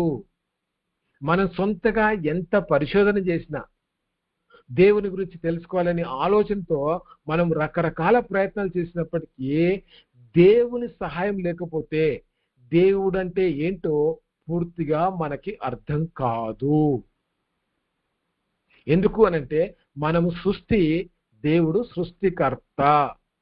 అందుకే దేవుడే చొరవ తీసుకొని నరులకి తనను తాను బయలుపరుచుకునేటువంటి ఆ ప్రక్రియ, ఆ పని ఏదైతే ఉందో దాన్ని ప్రత్యక్షత అంటారు. అంటే ఇప్పుడు చెప్పండి, ప్రత్యక్షత అంటే ఏంటి? దేవుని యొక్క స్వభావం, ఆయన గురించినటువంటి సంపూర్ణమైనటువంటి అవగాహన ఈ ప్రత్యక్షత మానవునికి ఇస్తుంది. థియలాజికల్ డెఫినేషన్ లో మనం ఇంతకుముందు చెప్పుకున్నాం, ఈ ప్రత్యక్షత అంటే అపోకలిప్సిస్ అనేటువంటి పదం నుంచి వచ్చింది. ఇది ఒక గ్రీకు పదం. ఈ పదానికి ఏంటంటే క్రైస్తవ మరి ధర్మశాస్త్రంలో అంటే దైవశాస్త్రంలో ఒక ముఖ్యమైనటువంటి అర్థం ఉంది. క్రైస్తవ దేవశాస్త్రంలో అపోకలిప్సిస్ అనేటువంటి పదానికి చాలా గంభీరమైనటువంటి అర్థం ఉంది. ఏంటి ఆ అర్థం అంటే, ఇది 2 పదాల కలయిక. ఈ 2 గ్రీకు పదాలు ఏంటంటే, అపో అనేటువంటి పదము మరి విడదీయడాన్ని గురించి మాట్లాడుతుంది, నుండి అనేటువంటి పదం నుంచి మాట్లాడుతుంది. అవే ఫ్రమ్ లేదా అన్ అనేటువంటి పదం. కలిప్సిస్ అనేటువంటి మాట చూస్తే ముసుగు లేదా దాచడం, అంటే ముసుగు నుండి వేరు చేయడం, దాచబడిన దాన్ని విడదీయడం. ఇక్కడ ఇంగ్లీష్ లో మీరు గమనిస్తే చూడండి, వెయిల్ కవరింగ్ అనేటువంటి మాట చూస్తాం. అంటే అపోకలిప్సిస్ అనేటువంటి మాటకి సంపూర్ణమైనటువంటి అర్థం ఏంటంటే ముసుగు తొలగించడం, అన్వెయిలింగ్, లేదా దాచిన దాన్ని తేటపరచడం, అన్కవరింగ్ అని చెప్పి అర్థం. గతంలో మనం దీని గురించి కొంత చెప్పుకోవడం జరిగింది. తెలుగు బైబిల్లో దీనినే ప్రత్యక్షత లేదా బయలుపరచడం అని ఆ అపోకలిప్సిస్ అనేటువంటి పదాన్ని మరి ప్రత్యక్షత పేరుతో అనువదించడం జరిగింది. ఇప్పుడు చూసినట్టయితే ప్రత్యక్షత యొక్క ఆవశ్యకత అంటే ఎందుకు ఈ యొక్క ప్రత్యక్షత, దానివల్ల కలిగేటువంటి మేలేంటి అనేది మనం తెలుసుకుందాం. ఇక్కడ దేవుడు పరిమితులు లేనివాడు. బైబిల్లో మనం గమనిస్తే దేవుడు సర్వంతర్యామి, ఆయనకు పరిమితి లేదండి, ఏ చోటనైనా ఉండగలిగినటువంటి వాడు. అంతేకాదు ఆయనకి జ్ఞానం ఉంది, అనంతమైనటువంటి జ్ఞానం. ఆ అనంతమైనటువంటి జ్ఞానంలో ఆయన అన్ని కూడా తెలుసుకున్నటువంటి దేవుడుగా ఉన్నాడు. కానీ నరుడు పరిమితమైనటువంటి వాడు, ఒకే స్థలంలో ఉంటాడు, తన పరిధిలోనే ఆలోచన చేస్తాడు. తాను చూస్తున్నది విన్న దాంట్లో నుంచే నరుడు ఆలోచన చేయగలడు. ఇక్కడ మీరు చూస్తున్నట్టయితే దేవుడు అనంతమైనటువంటి జ్ఞానం, శక్తి కలిగినటువంటి సృష్టికర్త. పరిమితమైనటువంటి జ్ఞానం ఉన్న మానవులు తమ సొంత తెలివితేటలతో, పరిశోధనలతో దేవుని స్వభావాన్ని, ఆయన మనసుని సంపూర్ణంగా అర్థం చేసుకోలేరు. దేవుడే చొరవ తీసుకొని తనను తాను బయలుపరుచుకుంటేనే తప్ప ఆయన గురించి తెలుసుకోవడం అసాధ్యము. అందుకే మనకి ప్రత్యక్షత అనేది, దేవుడే కనపరుచుకోవడం అనేది తప్పకుండా అవసరము. రెండవది, పాపం వల్ల కలిగినటువంటి ఆధ్యాత్మిక అంధత్వము. బైబిల్ ప్రకారంగా పాపం కారణంగా మానవుని యొక్క మనస్సాక్షి చెడిపోయిందండి. మానవుని యొక్క వివేచన, మానవుడు ఆ వివేచన ఆలోచించేటువంటి స్థాయి ఆయన కోల్పోయాడు. ప్రకృతిని చూసి దేవుడు ఉన్నాడని గ్రహించగలిగినప్పటికీ ఆయనతో ఇలాంటి సంబంధం కలిగి ఉండాలో, ఆయనను ఎలా ఆరాధించాలో గ్రహించే శక్తి నరుడు కోల్పోయాడు. ఈ అంధత్వాన్ని తొలగించడానికి దేవుని యొక్క వాక్య ప్రత్యక్షత అవసరమై ఉంటుంది. యోహాను సువార్త 1వ అధ్యాయం, ఆ వాక్యమే శరీరధారి కృపా సత్య సంపూర్ణుడిగా మన మధ్య అనే మాటను చూస్తాం. అంటే ఏంటి అక్కడ? వాక్యమై ఉన్నటువంటి యేసు క్రీస్తు, ఆ వాక్యమైనటువంటి యేసుక్రీస్తు ప్రభువారు ఆయన నరుడిగా, శరీరధారిగా, మానవుడిగా భూమి మీదకి వచ్చాడు అనే సత్యాన్ని యోహాను గారు చెప్పే ప్రయత్నం చేశారు. అంటే ఏం అర్థం చేసుకుంటామంటే, మానవుడు పాప స్వభావం కలిగినటువంటి వ్యక్తి. ఆ పాప స్వభావాన్ని బట్టి అతని మనస్సాక్షి చెడిపోయింది. అతడు దేవుని గురించి ఆలోచించేటువంటి వివేచన ఆయన కోల్పోయాడు. కాబట్టి దేవుడు అంటే ఏంటో ఆయన గ్రహించే స్థాయిలో లేడు మానవుడు. ప్రకృతిని చూసి ఆ ప్రకృతినే దేవుడు అని ఆరాధించేటువంటి స్థాయికి నరుడు వెళ్ళిపోయాడు. అలా ప్రకృతినే దేవుడు అనుకుంటే మానవుడు మరి దేవుని యొక్క మహిమను తెలుసుకోలేడు. కాబట్టి ఈ ఆత్మీయ అంధత్వాన్ని మనం తొలగించడానికి దేవుని యొక్క వాక్యము ప్రత్యక్షత అనేది మనకి అవసరమైంది. అందుకే వాక్యం చదివితే దేవుడు అంటే ఏంటో మనం స్పష్టంగా తెలుసుకునే అవకాశం ఉంటుంది. ప్రత్యక్షత యొక్క స్వభావం అంటే ప్రత్యక్షత అంటే ఏంటి? ఇది వ్యక్తిగతమైందండి. అంటే దేవుడు ఏదో ఒక నిర్జీవ జ్ఞానాన్ని కాక తనను తాను ఒక వ్యక్తిగా, స్నేహితునిగా, తండ్రిగా, మానవునిగా పరిచయం చేసుకున్నాడు. మీరు గమనించాలి, దేవుడు తనను తాను ఒక స్నేహితునిగా భావించి అబ్రాహాముతో దేవుడు అనుకుంటాడు ఏంటంటే, నేను చేయబోయే కార్యాన్ని అబ్రాహాముకు నేను దాచేతనా అని చెప్పి అంటాడు. దావీదుని కూడా మరి దేవుడు స్నేహితుడిగా, మరి మనం చాలా విషయాలలో చాలా మంది భక్తులు దేవునితో సహవాసం చేశారు. అట్లా తండ్రిగా మానవునికి దేవుడు తనను తాను పరిచయం చేసుకున్నాడు. అది వ్యక్తిగతమైనది. అంటే అది వారి మటుకే దేవుని యొక్క ప్రత్యక్షత అనేది వారికి మాత్రమే అర్థమైంది. అది అందుకే అది వ్యక్తిగతమైంది. రెండవది, ఇది ప్రగతిశీలమైంది. అంటే ప్రోగ్రెసివ్ రెవల్యూషన్. మొదటిదేమో పర్సనల్ రెవల్యూషన్ అయితే, రెండవది ప్రోగ్రెసివ్ రెవల్యూషన్. అంటే దేవుడు తన సంకల్పాన్ని ఒకేసారి పూర్తిగా బయలుపరచలేదు. బాగా అర్థం చేసుకోవాలండి. దేవుడు తన సంకల్పాన్ని అంతా కూడా ఒకేసారి పూర్తిగా ఆయన బయలుపరచలేదు. పాత నిబంధన ఆదికాండం నుంచి క్రొత్త నిబంధన ప్రకటన వరకు సమయానుకూలంగా ఆయన ఏం చేశాడంటే కొద్ది కొద్దిగా ఆదికాండంలో, తర్వాత మళ్ళీ మరి ద్వితీయోపదేశ కాండంలో, ఆ తర్వాత యెహోషువ గ్రంథంలో, ఆ తర్వాత సామెతల గ్రంథంలో, ఆ తర్వాత మరి ప్రవక్తల గ్రంథాల్లో కొంచెం కొంచెంగా, అదే సమయంలో వారికి సరిపోయే అంతగా ఆ లోతులో తన ప్రణాళికని వెల్లడిస్తూ వచ్చాడు. వారు అర్థం చేసుకొని రక్షింపబడడానికి, దేవుని దగ్గర కావడానికి ఎంతైతే దేవుని యొక్క ప్రత్యక్షత అవసరమైందో అంత ప్రత్యక్షత దేవుడు వారికి ఇచ్చాడు. అయితే క్రీస్తునందు ఈ ప్రత్యక్షత పరిపూర్ణమైంది. యేసు ప్రభువారిని మనం స్టడీ చేయడం ద్వారా దేవుడు అంటే ఏంటో మనం పూర్తిగా అర్థం చేసుకునే అవకాశం ఉంది. కాబట్టి దేవుడు అంటే ఏంటో మనం అర్థం చేసుకున్నాము అనంటే ఆ ప్రత్యక్షత పరిపూర్ణం అయిపోయింది. ద్వితీయోపదేశ కాండంలో మనం గమనిస్తే ఈ వచనాన్ని చాలా మంది కంఠస్థం చేయాలి. 29:29 దీంట్లో రహస్యములు మన దేవుడైన యెహోవాకు చెందును. అయితే మనము ఈ ధర్మశాస్త్ర వాక్యములన్నిటిని అనుసరించి నడుచుకొనున్నట్లు బయలుపరచబడినవి ఎల్లప్పుడూ మనవి, మన సంతతి వారివి అగునని చెప్పుదురు. రహస్యములు దేవునికే, ఆయనకు సంబంధించినవే రహస్యములు.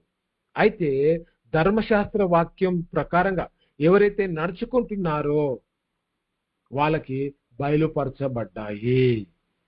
ఆ బయలుపరచబడినటువంటి ఆ యొక్క రహస్యాలు మనవి, ఆయన విశ్వాసం ఉంచినటువంటి వారికే కాదండి, ఆ తర్వాత వారి సంతతి కూడా విశ్వాసం ఉంచితే అవి వారికి కూడా చెందుతాయి.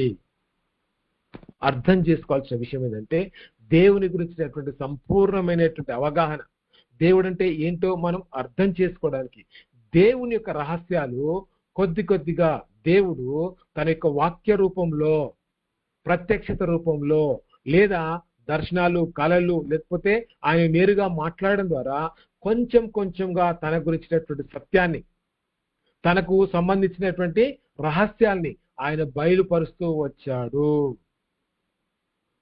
మనము ఈ కాలంలో ఉన్నాము కాబట్టి యేసు ప్రభు వారి గురించినటువంటి సంపూర్ణమైనటువంటి జీవిత విధానం, ఆయన ఎలా బ్రతికాడు, ఎలా జన్మించాడు, ఆయన ఎలా మరణించాడు అనేది మనకి బైబిల్ పూర్తిగా రాయబడి అందించింది. కాబట్టి ఆ లేఖన భాగాన్ని చదువుతున్నప్పుడు, దాన్ని నమ్మి విశ్వసించి నడుచుకుంటున్నప్పుడు ఆ యొక్క లేఖన భాగంలో ఉన్నటువంటి దేవుని గురించినటువంటి ప్రత్యక్షతలన్నీ కూడా, ఆ రహస్యాలన్నీ కూడా మనం అర్థం చేసుకోగలుగుతాము. దేవుడు అంటే ఏంటో గుర్తించేటువంటి అవకాశం మనకుంటుంది. ఇక్కడ మీరు గమనిస్తే బైబిల్ సత్యం యొక్క క్రమానుగత ప్రత్యక్షత. ఈ యొక్క పటంలో మీరు చూస్తూ ఉన్నట్లయితే చూడండి, ఇక్కడ పితృస్వామ్య యుగం అంటే 4 విశ్వాస వీరుల గురించి ఆది కాండంలో మనం గమనిస్తాం. పితరుల కాలం అని చెప్పి పిలుస్తాం. ఏంటి? అబ్రాహాము, ఇస్సాకు, యాకోబు అనేటువంటి మాటలు వారు చూస్తాం మనం. వారికి దేవుడు తను తాను బయలుపరుచుకున్నటువంటి విధానం. ఆ తర్వాత మోషే ధర్మశాస్త్రం వచ్చిన తర్వాత నిర్గమకాండం 20వ అధ్యాయంలో దేవుడు ధర్మశాస్త్రంలో ఉన్నటువంటి మాటలన్నీ కూడా, ఆజ్ఞలన్నీ కూడా, మరి ఆ యొక్క మరి కట్టడలన్నీ కూడా వారికి ఇచ్చిన తర్వాత వారు ఆ ధర్మశాస్త్ర ప్రకారంగా నడవాలని చెప్పి దేవుడు చెప్పాడు. ఎందుకంటే అది ఆయన యొక్క స్వభావం, ఆయన యొక్క గుణ లక్షణం, ఆయన మనుషుల్ని ప్రేమించేటువంటి విధానం ఆ ధర్మశాస్త్రంలో ఉంది. కాబట్టి ఆ ధర్మశాస్త్ర ప్రకారంగా నడవాలని మరికొంత తనకు సంబంధించినటువంటి ప్రత్యక్షత దేవుడిచ్చాడు. ప్రవక్తల కాలంలో దేవుడు అంటే ఏంటో అర్థం చేసుకోవడానికి ఆయన కళల ద్వారా, దర్శనాల ద్వారా దేవుడు బయలుపరిచాడు. అంతేకాదు తాను ఎంత శక్తిమంతుడో కొన్ని రాజ్యాలను లేపి తన పిల్లల జీవితంలో, ముఖ్యంగా యూదుల జీవితంలో వారు పశ్చాత్తాపం చెందడానికి అన్య రాజుల కిందికి దేవుడు ఎలా వాళ్ళను బానిసలుగా నడిపించాడో ప్రవక్తలు ప్రవచించారు. దేవుని యొక్క ఉద్దేశం ఏంటంటే తన పిల్లలు విగ్రహారాధన నుంచి, అన్యుల వివాహాల నుంచి, దేవుడు చేసిన మేలులు మర్చిపోయినటువంటి స్థితి నుంచి పశ్చాత్తాపంతో దేవుని దగ్గరికి రావాలి అనేది ప్రవక్తలు ప్రవచించారు. అక్కడ దేవుని స్వభావం వారు మరి ఎక్కువగా తెలుసుకునే అవకాశం ప్రవక్తల ద్వారా దొరికింది. ఆ తర్వాత యేసు క్రీస్తు యొక్క జన్మ ద్వారా, ఆయన యొక్క పవిత్రమైనటువంటి జన్మ ద్వారా యేసు ప్రభు వారి యొక్క జన్మ మరి దేవుని గురించినటువంటి సత్యాన్ని మనకు బయలుపరుస్తుంది. ఆయన ఎందుకు జన్మించాడు, జన్మించడానికి కారణం ఏంటి, ఆ జన్మించినటువంటి విధానంలో దేవుని యొక్క గొప్పతనం ఏంటి అనేది మనం తెలుసుకునే అవకాశం ఉంది. తర్వాత దైవ శాస్త్రం అంటే పౌలు రాసినటువంటి పత్రికలు, రక్షింపడినటువంటి వారు సంఘంలో చేర్చబడడం, ఆ సంఘంలో వారు ఎట్లా ఉండాలి, దేవుడు కోరుకున్నటువంటి క్రమం ఏంటి, ఆ క్రమాన్ని బట్టి మనుషులు ఎట్లా ప్రవర్తించాలి అనేది దైవ శాస్త్రంలో పౌలు గారు సంఘానికి ఉపయోగపడేటువంటి మాటలు పత్రికల ద్వారా ఆయన రాశాడు. మీరు గమనించాలి ఏంటంటే ఇలా ప్రత్యక్షతను మీరు గమనించాలి. అంటే క్రమానుసారంగా దేవుడు తన యొక్క సంపూర్ణమైనటువంటి స్వభావాన్ని, తన యొక్క మరి రక్షణ ప్రణాళికని కొద్ది కొద్దిగా మనుషులకి వివరిస్తూ కొంచెం కొంచెంగా ఆ యొక్క మరి రక్షణ ప్రణాళికలు వారు ఎక్కువగా అర్థం చేసుకోవడానికి, వారు దేవుని గురించినటువంటి సంపూర్ణమైనటువంటి తత్వాన్ని గ్రహించడానికి దేవుడు కాలానుక్రమంగా తన ప్రత్యక్షతని కొంచెం కొంచెంగా ఆయన ఇచ్చి ఉంటున్నాడు. చివరిగా ఈ పాఠంలో మీరు గమనిస్తే ఏంటి, సిలువ దగ్గర సిలువలో 3 గుర్తులు ఉన్నాయండి. మీరు చూస్తున్నటువంటి ఆ పటంలో సిలువలో 3 గుర్తులు ఉన్నాయి. ఒకటి ఆయన రాజు పైన ఉన్నటువంటి ఒక కిరీటంలో మీరు గమనిస్తే ఆయన రాజు, పరిపాలించేటువంటి వాడు.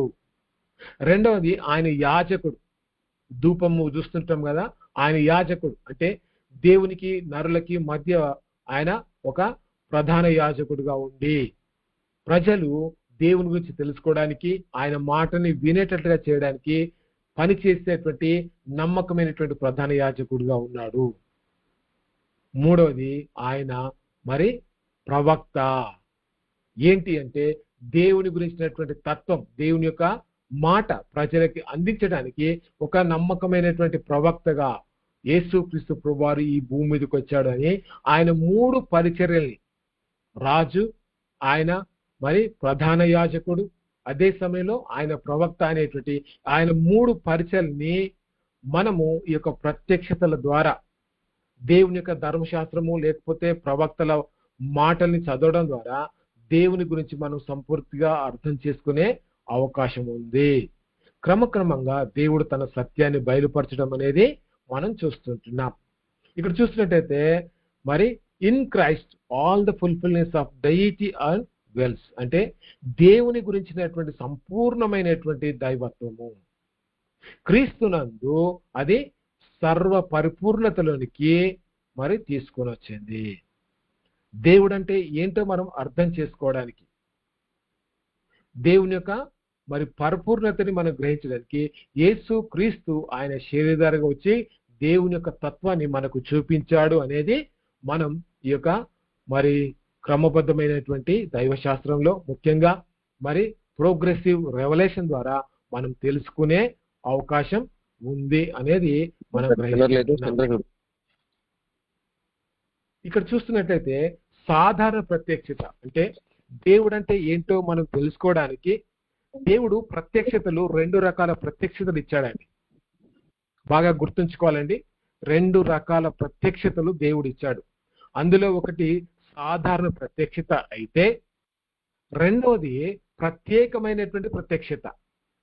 ఒకటేమో జనరల్ రెవల్యూషన్ అయితే రెండోది స్పెషల్ రెవల్యూషన్. ఈ రెండింటి గురించి మనం ఇప్పుడు చూస్తుంటున్నాము.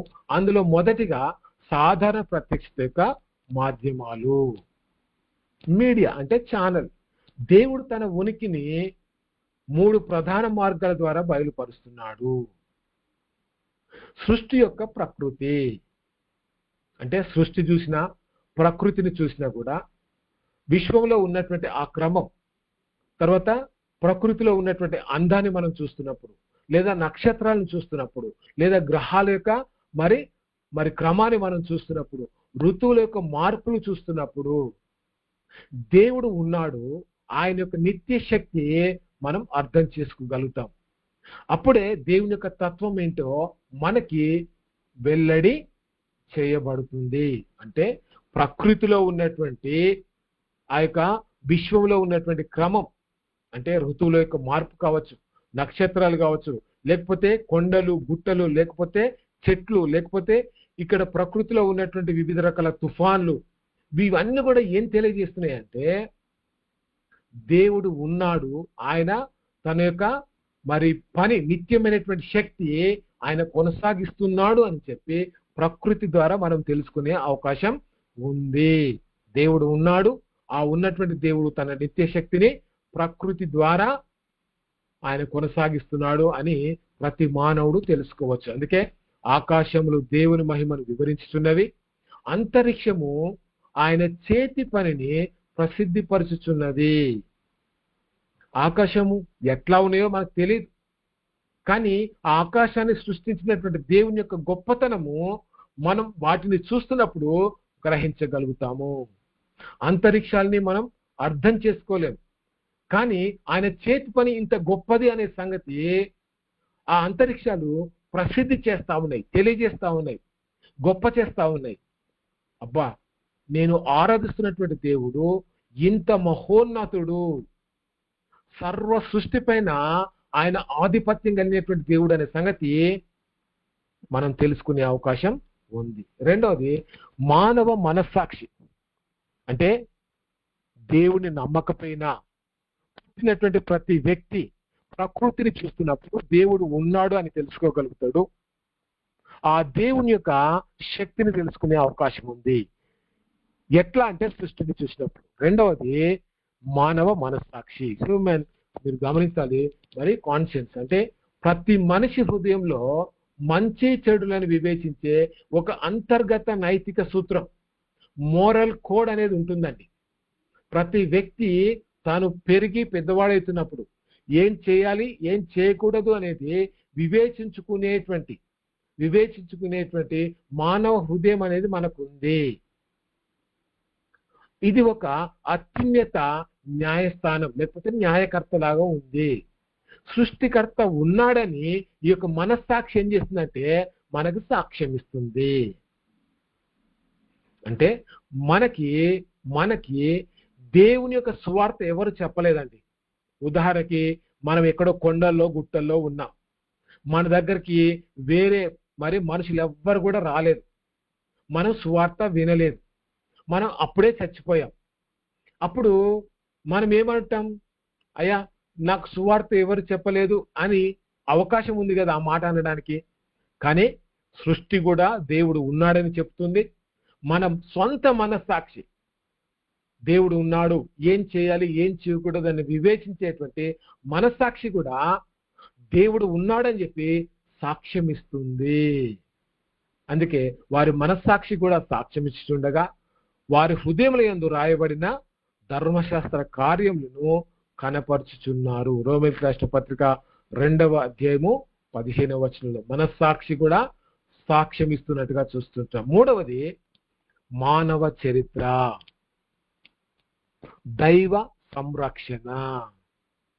మానవ చరిత్రలో అనేక రాజ్యాలు విస్తరించాయి, ఆ రాజ్యాలు పతనమైపోయాయండి. అది హిస్టరీ. ఈ మానవ సంఘటనల క్రమంలో దేవుని హస్తం ఉంది. అవి పడిపోవాలన్నా అవి విస్తరించాలన్నా అది దేవుని యొక్క ప్రమేయంతోనే జరిగింది. మీరు గమనించాలి, ఆ పరిపాలన అంటే ఆయన పరిపాలన మరియు న్యాయము వారి యొక్క రాజ్య పరిపాలనలో మనం చూస్తాం. ఈనాడు సమాజంలో శాంతి భద్రతలు నిలవడానికి దేవుడే నైతికమైనటువంటి రాజ్యాంగాన్ని ఇచ్చాడని దీని సారాంశము.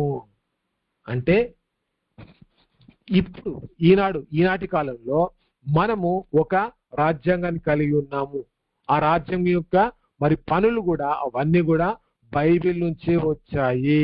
ఆ రాజ్యాంగం యొక్క మరి ప్రతులు అంటే వాటి యొక్క సిద్ధాంతాలు, వాటి యొక్క ఆర్టికల్స్ అన్ని కూడా బైబిల్లో నుంచి తీసుకోబడ్డాయి. ఆ బైబిల్లో దేవుడు మనుషులకు అవసరమైనటువంటి ప్రావిడెన్స్ ని ఆయన ఏర్పాటు చేశాడు. అంటే మనం ఏం చేయాలి, తోటి వ్యక్తితో ఎలా ఉండాలి, దేవునితో మనం ఎలా ఉండాలి, ఏం చేయకూడదు, ఏం చేస్తే ఏం శిక్ష వస్తుంది అనేది కూడా దేవుడు మానవ చరిత్రలో తన యొక్క సంరక్షణతో ఆయన చెప్పేటువంటి ప్రయత్నం చేశాడు. కాబట్టి ప్రతి వ్యక్తి దేవుని నమ్మకపోయినా దేవుడు ఉన్నాడని అతడు ప్రకృతి ద్వారా తెలుసుకునే అవకాశం ఉంది, తన మనస్సాక్షి ద్వారా తెలుసుకునే అవకాశం ఉంది. మానవ చరిత్రను కూడా పరిశీలన చేస్తే అరే ఈ యొక్క రాజ్యాలన్నింటి దేవుడు గొప్పవాడు అనే సంగతి మనము అర్థం చేసుకోగలుగుతాము. దేవుని నమ్మకపోయినా ఈ మూడు దేవుడు ఉన్నాడని చెప్పే ప్రయత్నం చేస్తున్నాయి. అయితే ఈ సాధారణ ప్రత్యక్షత కొన్ని పరిమితులు కలిగాయి. ఏంటంటే ఇది మనకు రక్షణ ఇవ్వలేదు. చెప్తుంది దేవుడు ఉన్నాడని మాత్రమే చెప్తుంది. ప్రకృతి ద్వారా దేవుని శక్తి తెలిసినప్పటికీ పాప విమోచన ఎలా లభిస్తుంది, యేసుక్రీస్తు శిలువ త్యాగము ఏమిటి అనేది ఈ యొక్క ప్రకృతి చెప్పలేదండి. సాధారణ ప్రత్యక్షత చెప్పలేదు. ఎక్కడి వరకు అంటే దేవుడు ఉన్నాడు అని రుజువుపరచడానికి, నీ మనస్సాక్షికి తెలియడానికి అంత మటుకే ఈ యొక్క సాధారణ ప్రత్యక్షత ఉపయోగపడుతుంది. రెండవది పాపం వల్ల మానవుని యొక్క పతనం. మానవుడు పతనమైనటువంటి స్వభావం కారణంగా అంటే ఆజ్ఞను అతిక్రమించి దేవుని యొక్క స్వభావానికి విరుద్ధంగా మరి పాపంలో పడిపోయినప్పుడు మనిషి ప్రకృతిని చూసి దేవుణ్ణి ఆరాధించడానికి బదులు ప్రకృతినే అంటే సూర్యుడు, నదులు, చెట్లని పూజించే ప్రమాదంలో పడ్డాడు. మనందరికీ తెలిసినటువంటి మాట రోమిలకు రాసినటువంటి పత్రిక 1వ అధ్యాయము 21 నుంచి 25 వచనాలలో వారు సృష్టికి ప్రతిగా సృష్టమును పూజించిరి అనే మాటని మనం చూస్తుంటున్నాం. అంటే నిజమైనటువంటి దేవుని ఆరాధించాల్సినటువంటి ప్రజలు, దేవుని యొక్క గొప్పతనాన్ని తెలుసుకోవాల్సినటువంటి ప్రజలు ఏం చేస్తున్నారంటే వారు మరి విగ్రహారాధన వైపు వెళ్ళినట్టుగా మనం చూస్తుంటున్నాం. 23వ వచనం చూస్తే 23వ వచనం, వారు అక్షయుడగు దేవుని మహిమను క్షేమగు మనుషుల యొక్కయు, పక్షుల యొక్కయు, చతుష్పాద జంతువుల యొక్కయు, పురుగుల యొక్కయు ప్రతిమా స్వరూపములుగా మార్చిరి. దేవుని యొక్క మహిమ వారు తెలుసుకోలేక, దేవుని యొక్క మహిమను వారు తెలుసుకోలేక సృష్టిని, ఆయన వస్తువులని ఆలోచించడం ద్వారా దేవుని తెలుసుకోగలుగుతాము. కానీ నిజమైనటువంటి దేవుని యొక్క మరి పాప విమోచన ఎట్లా దొరుకుతుంది ఆ దేవుని ద్వారా అనేది మనుషులు తెలుసుకోలేకపోతున్నారు. అందుకే చెట్లని, నదుల్ని పూజిస్తున్నారు అనేది మనం చూస్తాం.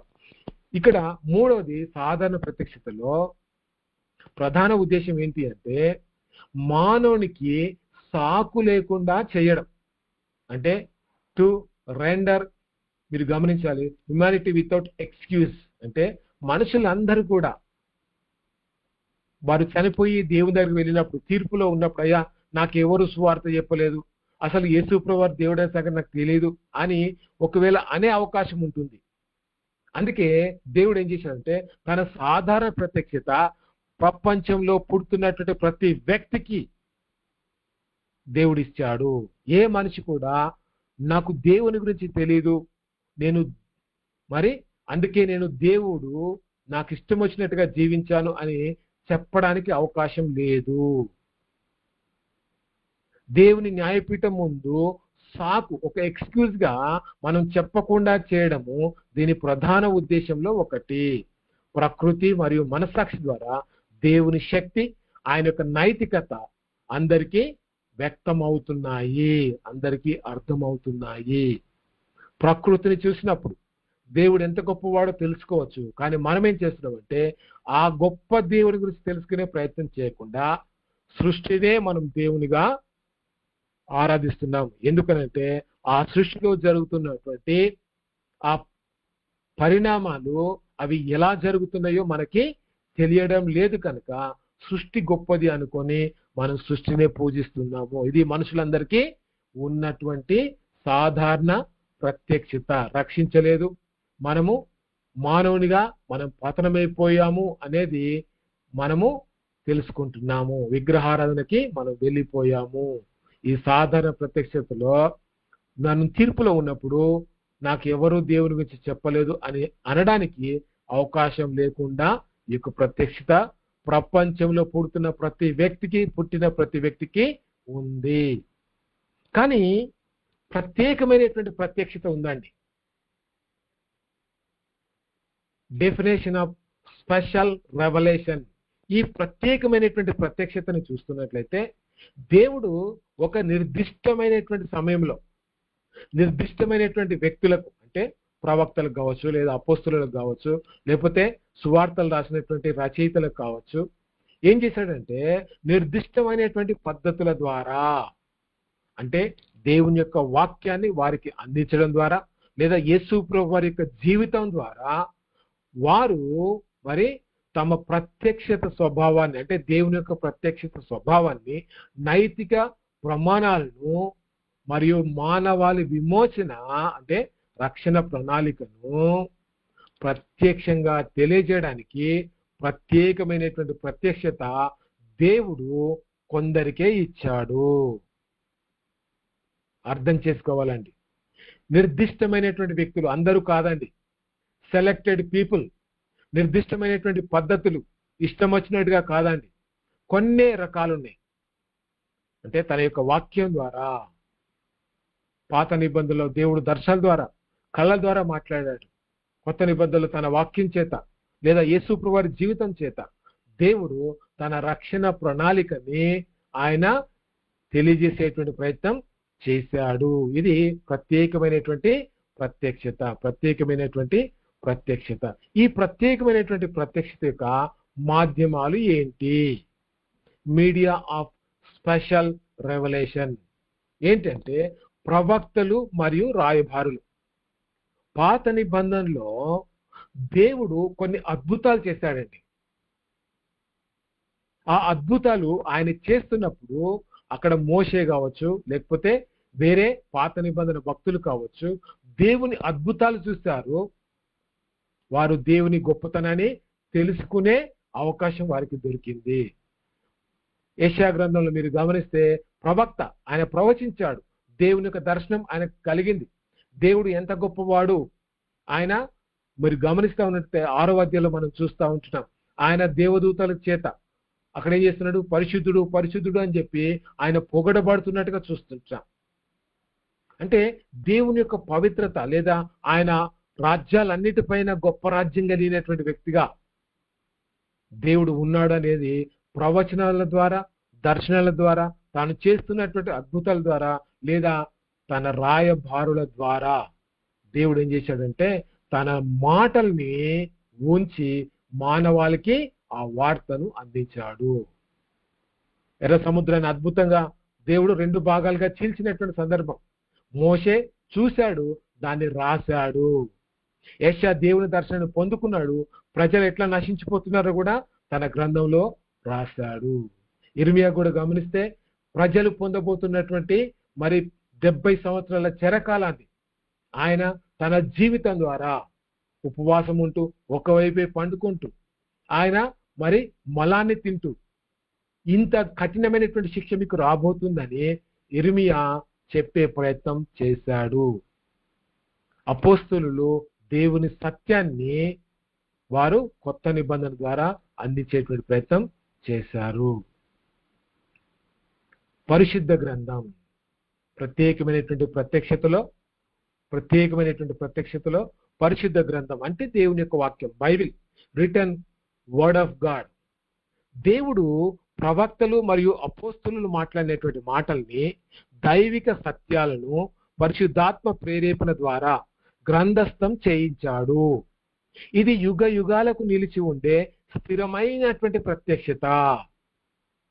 గమనించండి, పరిశుద్ధాత్మ ప్రేరేపణ చేత దేవుడు తన సత్యాల్ని రాయించాడు, వాటిని గ్రంథస్థం చేయించాడు.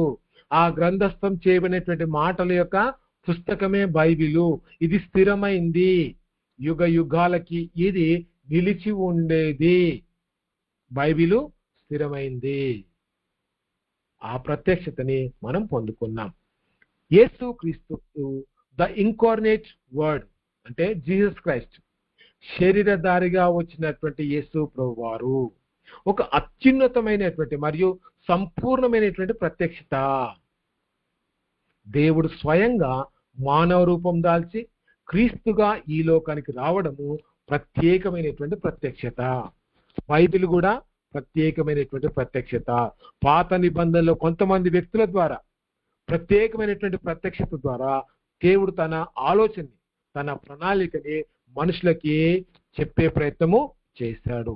ఇక్కడ చూస్తున్నట్టయితే చూడండి, హెబ్రీ రాష్ట్ర పత్రిక 1వ అధ్యాయము 1-2 వచనాల్లో, పూర్వకాలమందు అనేక సమయంలో దేవుడు నానా విధాల ప్రవక్తల ద్వారా తన పితరుతో మాట్లాడిన దేవుడు ఈ దినముల అంతమందు తన కుమారుని ద్వారా మనతో మాట్లాడెను.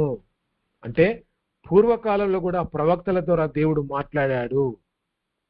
నానా సమయాలు, నానా విధాలు, అంటే ఆయా సమయాలను బట్టి ఆయా విధాలని దేవుడు ఎంచుకొని తన ఆలోచనని, తన మాటల్ని ప్రజలకు అందించే ప్రయత్నం దేవుడు చేస్తూనే ఉన్నాడు. తన పితరులతో మాట్లాడినటువంటి దేవుడు, మన పితరులతో మాట్లాడినటువంటి అదే దేవుడు దినముల అంతమందు కుమారుని ద్వారా మాట్లాడాడు. ఆ కుమారుని యొక్క జీవితము ప్రత్యక్షంగా చూసినటువంటి వ్యక్తులు రాసినటువంటి మాటల్ని మనం చదువుతున్నాము. కాబట్టి ఈ మాటలు మనం చదువుతున్నామంటే దేవుడు తన ప్రత్యక్షత, తన గురించినటువంటి సంపూర్ణమైనటువంటి అవగాహన బైబిల్ ద్వారా దేవుడు మనకి ఇస్తుంటున్నాడు అని అర్థం చేసుకోవాలి. యేసు ప్రభువారి జీవితాన్ని ఆలోచన చేసిన, యేసు ప్రభువారి మాట, ఆయన ప్రవర్తన, లేదా ఆయన శిలువ మరణం, లేదా ఆయన పరిచర్య, ఆయన యొక్క పవిత్రమైనటువంటి పుట్టుక దేవుని గొప్పతనాన్ని మనకు వివరిస్తుంది. అలా ఆలోచన చేయగలిగినప్పుడు ప్రత్యేకమైనటువంటి ప్రత్యక్షత మనము మరి అర్థం చేసుకునే అవకాశం ఉంటుంది. అసలు ఎందుకు ఈ ప్రత్యేకమైనటువంటి ప్రత్యక్షత? నెసెసిటీ ఆఫ్ స్పెషల్ రెవల్యూషన్, రక్షణ మార్గాన్ని, గాస్పల్ లేదా ఆ యొక్క సువార్తని బయలుపరచడానికి ప్రత్యేకమైనటువంటి ప్రత్యక్షత. ఎందుకయ్యా అంటే సువార్తని మనం ఇతరులకి అందించడానికి. దేవుడు ఉన్నాడని సృష్టి చెప్తుంది, కానీ పాపి అయినటువంటి మనిషి దేవుని ఉగ్రత నుంచి ఎలా రక్షింపబడాలి అనే ప్రశ్నకి సాధారణ ప్రత్యక్షతలో సమాధానం లేదు. క్రీస్తు శిలువ త్యాగం, పునరుద్ధానం ద్వారా లభించే ఉచిత రక్షణను తెలియజేయడానికి ప్రత్యేకమైనటువంటి ప్రత్యక్షత మాత్రమే ఏకైక మార్గం. అంటే మనుషులందరూ దేవుని గురించి తెలుసుకోవడానికి, దేవుని యొక్క ప్రత్యక్షతను, దేవుని యొక్క స్వభావాన్ని, ఆయన ఆలోచన తెలుసుకోవడానికి దేవుడు ఈ ప్రత్యేకమైనటువంటి ప్రత్యక్షతను ఇచ్చాడు. అంటే దేవుడు మనిషి రక్షింపబడడానికి, దేవుని ఉగ్రత పొందకుండా ఎలా విశ్వాసం ద్వారా రక్షణలోకి రావాలి అనేది దేవుడు తెలియజేస్తున్నటువంటి పద్ధతి. ఆయన యొక్క రక్షణ మార్గాన్ని మనం చూస్తున్నట్లయితే దేవునితో వ్యక్తిగత అనుబంధం కోసం ఎందుకు దేవుడు ఈ యొక్క ప్రత్యేకమైనటువంటి ప్రత్యక్షతని దేవుడు ఇచ్చాడంటే, తన లేఖనాన్ని దేవుడు ఎందుకు ఇచ్చాడంటే ఆయనతో మనం అనుబంధం కలిగి ఉండడానికి. దేవుడు కేవలం ఒక సృష్టికర్త మాత్రమే కాదు, ఆయన మనతో మాట్లాడే, మనల్ని ప్రేమించే తండ్రి. తండ్రి అంటే మొట్టమొదటి వాడు. ఆ తండ్రి తన పిల్లలందరినీ కూడా ప్రేమిస్తున్నాడు అని బయలుపరచడానికి ఇది ప్రత్యేకమైనటువంటి ప్రత్యక్షత అవసరం. గమనిస్తున్నారా? అంటే సృష్టికర్త అయినటువంటి దేవుడు ప్రతి వ్యక్తిని ప్రేమిస్తున్నాడు కనుక తన ప్రత్యేకమైనటువంటి ప్రత్యక్షత ద్వారా వారు దేవుని గురించి తెలుసుకోవాలని, తనతో అనుబంధం, తనతో సంబంధం కలిగి ఉండాలని దేవుడు కోరుతున్నాడు. మూడవది పరిపూర్ణత.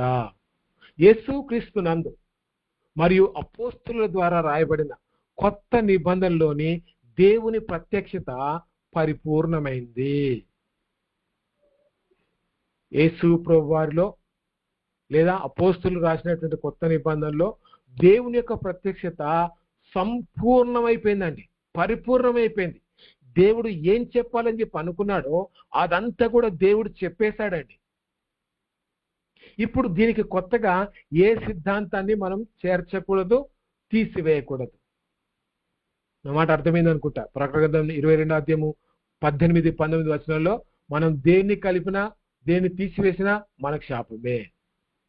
కనుక దేవుడు మానవునితో ఏం చెప్పని అనుకున్నాడు, మానవాళి మొత్తానికి కూడా ఆయన ఏ సందేశాన్ని ఇవ్వాలని చెప్పి అనుకున్నాడో అదంతా కూడా దేవుడు ఇచ్చేశాడండి.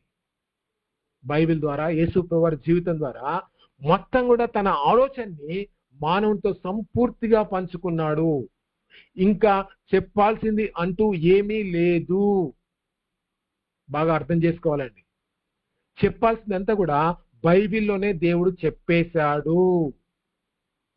దేవుని యొక్క మనసు, ఆయన యొక్క స్వభావ లక్షణాలు బైబిల్లో సంపూర్తిగా రాయబడ్డాయి. వాటిని చదివి అర్థం చేసుకుంటే దేవుడు అంటే ఏంటో మనం గ్రహించడానికి మరి అవకాశం ఉంది. 2 తిమోతి 3:15 మనం చూస్తే, నీవు నేర్చుకొని రూఢి అని తెలుసుకున్నవి, ఏదైతే నేర్చుకున్నావో ఇది మాత్రమే సత్యమో అని తెలుసుకున్నావో, ఎవరి వల్ల నేర్చుకుంటేవో ఆ సంగతి తెలుసుకొని వాటి యందు నిలకడగా ఉండుము. అంటే వాక్యం నేర్చుకోవడమే కాదండి, ఆ వాక్యము సత్యమని నిర్ధారణ చేసుకున్న తర్వాత ఆ నిర్ధారించబడినటువంటి ఆ సత్యమందు మనం నిలకడగా ఉండాలి. లేదు బ్రదర్, బైబిల్ సరిపోదు మన రక్షణకి అనే అవకాశం లేదండి. బైబిల్లో దేవుని గురించి కొంచెమే ఉందండి, ఏం అర్థమవుతుంది, ఇంకా దేవుడు ఇంకేదో చెప్పాలనుకుంటున్నాడు, అట్లా లేదండి. బైబిల్ని అర్థం చేసుకోవడానికి మన జీవితమే సరిపోదు. దేవుని యొక్క తత్వాన్ని అర్థం చేసుకోవడానికి మన జ్ఞానము పరిమితం. కాబట్టి దేవుని గురించి నేర్చుకున్నటువంటి సత్యం, మన విశ్వాసంలో స్థిరంగా ఉన్నాం కాబట్టి వాటి యందు మనం నిలకడగా మనం ఉండాలి. బైబిల్ ప్రత్యక్షత అంటే మీరు చూస్తారు కదా, ఇప్పటిదాకా చెప్పుకున్నాం, సాధారణ ప్రత్యక్షత. ఇది సమస్త మానవాళికి నిరంతరం అందుబాటులో ఉండేది. సృష్టిని చూసిన దేవుడు ఉన్నాడు, మన మనస్సాక్షి కూడా దేవుడు ఉన్నాడని చెప్తుంది. చరిత్ర కూడా దేవుడు ఈ యొక్క మరి సంఘటనల యొక్క క్రమానికి, చరిత్రలో ఒకరు కొన్ని రాజ్యాలు పడిపోవాలన్నా, కొన్ని రాజ్యాలు మరి విస్తరించాలన్నా దేవుడే కారణం అనేది చెబుతుంది. కానీ ఈ సాధారణ ప్రత్యక్షతకు రక్షణ మార్గాన్ని చెప్పే అవకాశం లేదు. దేవుడు ఉన్నాడని మాత్రమే చెప్తుంది, కానీ ఎట్లా రక్షింపబడాలో అనేది ఈ యొక్క సాధారణ ప్రత్యక్షత చెప్పదు. కానీ ప్రత్యేకమైనటువంటి ప్రత్యక్షత నిర్దిష్ట కాలంలో నిర్దిష్ట వ్యక్తుల ద్వారా, అంటే దైవిక కార్యాల ద్వారా, మరి ప్రవక్తల ద్వారా, రాయబారుల ద్వారా దేవుని యొక్క వాక్యాన్ని దేవుడు అందించాడు. యెహోవా ఇలాగూ సెలవిస్తున్నాడు అంటే దేవుడే చెప్తున్నటువంటి మాటలు వాటిని మనం చదివి అర్థం చేసుకున్నప్పుడు దేవుని గురించి తెలుసుకునే అవకాశం ఉంది. యేసుక్రీస్తు జీవితం సంపూర్ణము, అత్యున్నతమైనటువంటి ప్రత్యక్షత. యేసు ప్రభువు జీవితాన్ని మనం పరిశీలన చేస్తేనే దేవుడు అంటే ఏంటో మనకు అర్థం కావడానికి అవకాశం ఉంది. పరిశుద్ధ గ్రంథం అంతా కూడా దేవుని లిఖిత వాక్యం కాబట్టి బైబిల్ చదువుతున్నప్పుడు, యేసు ప్రభువు జీవితాన్ని చదువుతున్నప్పుడు దేవుడు అంటే ఏంటో, ఆయన రక్షణ ప్రణాళిక ఏంటో పూర్తిగా మనం తెలుసుకునే అవకాశం ఉంది. ఇంకొక ప్రత్యక్షత మనకు అవసరం లేదు. దేవుడు తన ప్రేమను, చిత్తాన్ని నరులకి తెలియజేయడమే ప్రత్యక్షత. తన ప్రేమను, చిత్తాన్ని నరులకి తెలియజేయడమే. చివరిగా మనం చూస్తుంటున్నాము దైవ ప్రేరణ. అయ్యా ఎవరైనా మరి అన్మ్యూట్ చేసుకొని మాట్లాడండి. అన్మ్యూట్ చేసుకొని మాట్లాడండి. దైవ ప్రేరణ అంటే ఏమిటి?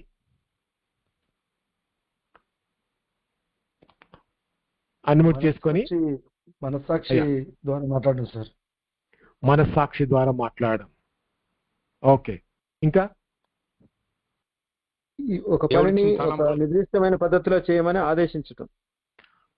ఆదేశించడం. Okay okay. ప్రేరణ దేవుని ద్వారా దేవుని చేత ప్రేరేపించబడడం. Okay okay okay. ఆ దేవుని చేత ప్రేరేపణ అంటే ఏమిటి? ఆ ప్రేరేపణ అనే పదానికి అర్థం ఏంటి? అంటే మనకు ఏదన్నా దేని గురించి అడిగినప్పుడు ఆలోచన ఇవ్వడం, మనకు మార్గదర్శకత్వం చూపించడం, అట్లా. ఓకే, స్పందన సార్, స్పందించడం. మనం స్పందించడం, ఆలోచన చెప్పి చేయించడం, దైవ సత్యాన్ని బయలుపరచడం, దేవుడి చిత్తాన్ని మనసులకు తెలియజేయడం సార్. ఓకే, తన చిత్తాన్ని మనుషులకు తెలియజేయడం. ఓకే. దైవ ప్రేరణ అంటే పరిశుద్ధాత్మ దేవుడు మనుషులను నడిపించి దేవుని వాక్యాన్ని తప్పులు లేకుండా రాయించడం. Okay okay okay.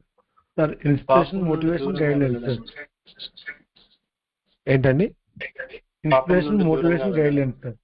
Okay, inspiration, okay, motivation, guidelines అండి. ఓకే, రైట్ అండి. చూద్దాం, మనం ముందుకెళ్దాం. 2 పేతురు 1:21 సార్. చెప్పండి. పూర్వము ప్రవక్తలు పరిశుద్ధాత్మ చేత ప్రేరేపింపబడి దేవుని మాటలు పలికిరి.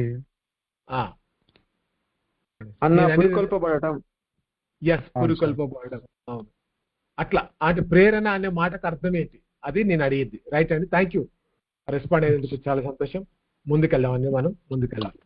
నిర్వచనం చూస్తే పరిశుద్ధాత్మ దేవుడు మానవ రచయితలపై, అంటే ప్రవక్తలు, అపోస్తులు ప్రత్యేకమైనటువంటి ప్రభావాన్ని చూపి 40 మంది రాశారండి బైబిల్ని. ఆ 40 మంది రచయితల పైన దేవుడు ఒక ప్రత్యేకమైనటువంటి ప్రభావాన్ని చూపి వారి స్వంత శైలి, అంటే వారు రాయాలి అనుకున్నటువంటి ఆ రైటింగ్ స్టైల్ మనం గతంలో చూసామండి. సాహిత్యము, ప్రవచనము, తర్వాత చారిత్రక పుస్తకము, అంటే ఒక్కొక్కరు ఒక్కొక్క రైటింగ్ స్టైల్ కలిగి ఉన్నారు. వాళ్ళు రచించేటువంటి ఆ పద్ధతి, ఆ విధానం వేరుగా ఉంది. కాబట్టి ప్రత్యేకమైనటువంటి ప్రభావము దేవుడు రచయితలపై చూపి వారి స్వంత శైలిని దేవుడు ఉపయోగించుకున్నాడు. వారి భాషను కూడా దేవుడు ఉపయోగించుకున్నాడు. కొంతమంది హిబ్రూలో రాశారు, కొంతమంది గ్రీకులో రాశారు, కొన్ని చోట్ల ఆరామిక్ భాషను కూడా బైబిల్లో రాయడం జరిగి ఉంటున్నది. మరియు వ్యక్తిత్వాలను ఉపయోగిస్తూనే, అంటే వారికి ఉన్నటువంటి వ్యక్తిత్వం, దేవుని యొక్క వ్యక్తిత్వాన్ని వారు గ్రహించడానికి ప్రయత్నం చేస్తూ వారు తమ వ్యక్తిత్వాల్ని, అంటే తమ జ్ఞానాన్ని, తమకున్నటువంటి ఆలోచనని, తమకున్నటువంటి మరి దేవుని యొక్క ప్రత్యక్షతని, ప్రేరేపణని వారు గ్రహించి తమ యొక్క పద్ధతి ప్రకారంగా వారు వాటిని రాశారు. దేవుడు తెలియజేయాలనుకున్నటువంటి సందేశాన్ని ఏమాత్రం పొరపాటు లేకుండా ఖచ్చితంగా గ్రంథస్థం చేసేలా నడిపింపబడడాన్ని దైవ ప్రేరణ అంటారు. అంటే దేవుని యొక్క మరి ప్రభావం ద్వారా రచయిత తన సొంత ఆలోచన కోల్పోకుండా, తన సొంత జ్ఞానాన్ని కోల్పోకుండా, తన సొంత మరి వ్యక్తిత్వాన్ని కోల్పోకుండా వారు రాయగలిగినటువంటి భాషని దేవుడు వాడుకున్నాడు. వారికి అనుకూలమైనటువంటి వారు రాయగలిగేటువంటి పదాలని దేవుడు వాడుకున్నాడు. వారు చెప్పాలనుకునేటువంటి ఆ సందేశాన్ని చెప్పగలిగేటువంటి స్వేచ్ఛ, ఈ పద్ధతిలో రాయాలి అనే స్వేచ్ఛను కూడా దేవుడు వారికి ఇస్తూ ఏ మాత్రము పొరపాటు లేకుండా తన సందేశాన్ని ఖచ్చితంగా గ్రంథస్థం చేసేలా దేవుడు 40 మంది రచయితలని ప్రేరేపించాడు. గ్రీకు భాషలో ఈ దైవ ప్రేరణను థియోప్నెటస్, అంటే మీరు గమనించాలి ఏంటంటే థియోప్నెటస్ అంటే మాట దేవుని చేత ఊదబడినది అని పిలుస్తారు. ఇంగ్లీష్లో దీన్నే గాడ్ బ్రీతుడ్ అని చెప్పి మనం చూస్తాం. దేవుడు మానవుని చేసినప్పుడు కూడా ఏం చేశాడు? ఆయన తన నోటి ఆయన ఊదినట్టుగా మనం గమనిస్తుంటాం. ఆదామును చేసి తన ఊపిరి ఊదినట్టుగా మనం చూస్తాం. అంటే దేవుడు ఊదినాడు అని చెప్పడానికి రాయబడినటువంటి మాటనే మరి థియోప్నెస్టస్, మొదటి గ్రంథకర్త మనసులోని దేవుడు లేఖనాల్ని ఊదాడు. తర్జుమా చేసినటువంటి వారిని కాదండి, మొట్టమొదటిగా రాసినటువంటి 40 మంది రచయితలు ఎవరైతే ఉన్నారో వారి మనసులో దేవుడు తన లేఖనాల్ని ఆయన ఊదాడు. అంటే వాళ్ళ మనసుని ఆయన ప్రేరేపించాడు.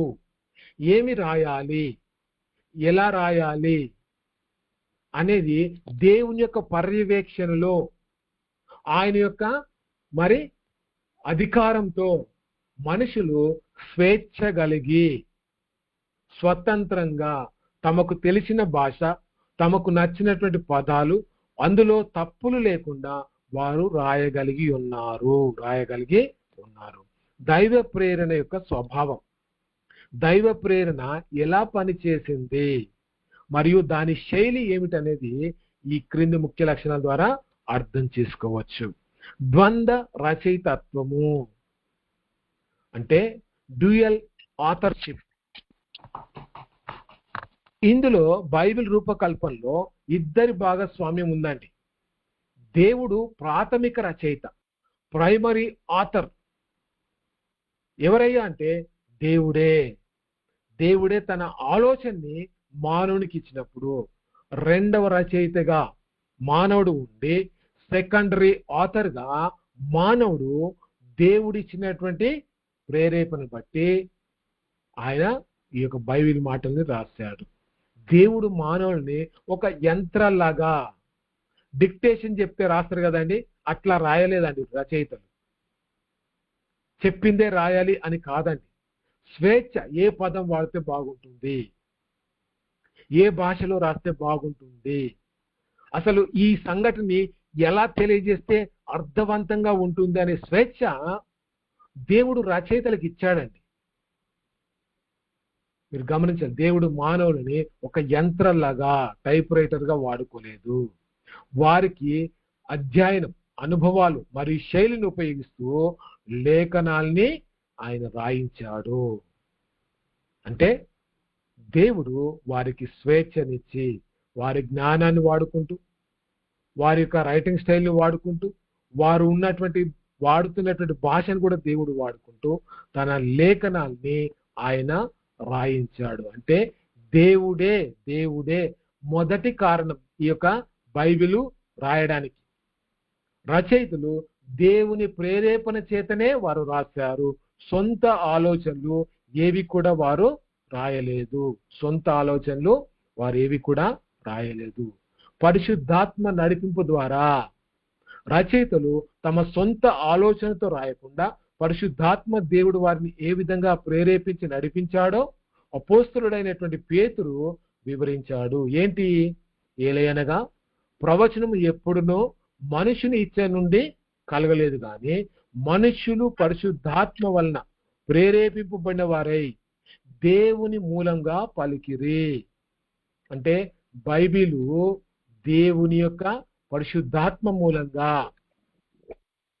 ప్రేరేపించబడినటువంటి మరి రచయితలు రాశారు అనేది మనం చూస్తుంటున్నాం. అందుకే ఇది దైవ ప్రేరేపితం, దేవుడు ప్రేరేపించి రాయించినటువంటి లేఖనం అని మనం పిలుస్తాం. కాబట్టి రచయితలు వారు తమ యొక్క సొంత ఆలోచన కోల్పోకుండా దేవుడిచ్చిన ప్రేరేపణ బట్టి దేవుని మాటల్ని వారు రాశారు. అందుకే ఇది రియల్ ఆథర్షిప్, సంపూర్ణం మరియు అక్షర సంబంధమైనటువంటి ప్రేరణ. అంటే ప్లీనరీ అని చెప్పి పిలుస్తాం కదండి. అంటే దాని అర్థం ఏంటంటే మొత్తం కూడా బైబిల్లోని కొన్ని భాగాలు మాత్రమే కాకుండా సకల లేఖనాలు, అంటే ఆదికాండం 1వ అధ్యాయం 1వ వచనం నుంచి ప్రకటన గ్రంథం చివరి అధ్యాయం చివరి వచనం వరకు కూడా సమానంగా దైవ ప్రేరేపణ పొందినవి. అంటే కొంతమంది అంటారు కదా ఏంటంటే బైబిల్లో కొన్ని బూతులు ఉన్నాయి, అది కూడా దైవ ప్రేరేపితం అంటే అవునండి. దేవుడు మానవుని జీవితంలో వారు బుద్ధి కలిగి ఉండడానికి కొన్ని యథార్థమైనటువంటి సంఘటనల్ని ఆయన యథాతథంగా రాయించాడు. బైబిల్లో కొన్ని సంఘటనలు సైన్స్ కు సంబంధించినవి ఉన్నాయి, మ్యాథ్స్ కు సంబంధించినటువంటి మాటలు ఉన్నాయి, కొన్ని మరి హిస్టారికల్ గా ప్రూవ్ అయ్యేటువంటి యథార్థమైనటువంటి ప్రాంతాలు, కొండలు, గుట్టలు ఉన్నాయి. అవన్నీ కూడా దైవ ప్రేరేపితమే. ఈ వచనం దైవాన్ని ప్రేరేపితం కాదు అని చెప్పడానికి వీల్లేదండి. బైబిల్లో ఉన్నటువంటి ప్రతి అక్షరం, ప్రతి వచనం, ప్రతి పదం దైవ ప్రేరేపితమే. ఏ ఒక్క అక్షరాన్ని, ఏ వచనాన్ని, ఏ మాటని తీసివేయడానికి వీలు లేదు. వర్బల్ అంటే కేవలం భావాలు లేకపోతే ఐడియాస్ మాత్రమే కాదు, ఉపయోగించినటువంటి పదాలు కూడా దైవిక నడిపింపులోనే ఎంచుకోబడ్డాయి. దేవుని ప్రేరేపణలోనే వారు ఏ పదం రాస్తే బాగుంటుంది అని రచయితలు నిర్ణయించుకోవడం జరిగింది. అంటే దేవుడు రచయితలకి ఆ స్వేచ్ఛ ఇచ్చాడు. వాడుతున్నటువంటి పదాల యొక్క భావం కూడా వ్యక్తపరిచే రీతిగా రచయితలు వారు తమ రచనని కొనసాగించారు. నిర్దోషత్వం అంటే ఇన్నోరెన్సీ అంటే ఏంటిది? మూల ప్రతుల్లో ఒరిజినల్ మ్యానస్క్రిప్ట్స్ ఏవైతే ఉన్నాయో వాటిని ఆటోగ్రాఫీ అంటారు. దైవ ప్రేరేపణ ద్వారా రాయబడిన బైబిల్ వాక్యాలు ఆధ్యాత్మికతకు, చారిత్రక సత్యాలకు మరియు సైంటిఫిక్ విషయాలకు ఎటువంటి దోషాలు లేవు లేదా పొరపాట్లు లేని సత్యమైన రీతిగా దేవుని యొక్క వాక్యాన్ని వారు రాశారు. నేను మాట్లాడుతుంది ఒరిజినల్ మ్యానస్క్రిప్ట్స్, మూల ప్రతులు. రచయితలు రాసినటువంటి దైవ ప్రేరేపితం పొందినటువంటి 40 మంది రచయితలు వారు రాసినటువంటి మూల ప్రతులలో చారిత్రకమైనటువంటి సత్యాలు ఉన్నాయి, ఆధ్యాత్మికతకు సంబంధించిన విషయాలు ఉన్నాయి, సైంటిఫికల్ గా మరి అనేకమైనటువంటి విషయాలు కూడా వారు రాశారు. అందులో ఇలాంటి పొరపాట్లు, దోషాలు లేవు అనే విషయాన్ని మనం అర్థం చేసుకోవాలి. యోహాను సువార్త 17:17లో దేవుని యొక్క వాక్యమే సత్యము అని చూస్తాం. ఉదాహరణకు మనం చూస్తే మత్తయి సువార్త 20 అధ్యాయము 29-30 వచనాల్లో 2 గుడ్డివారు మనకు కనిపిస్తారండి.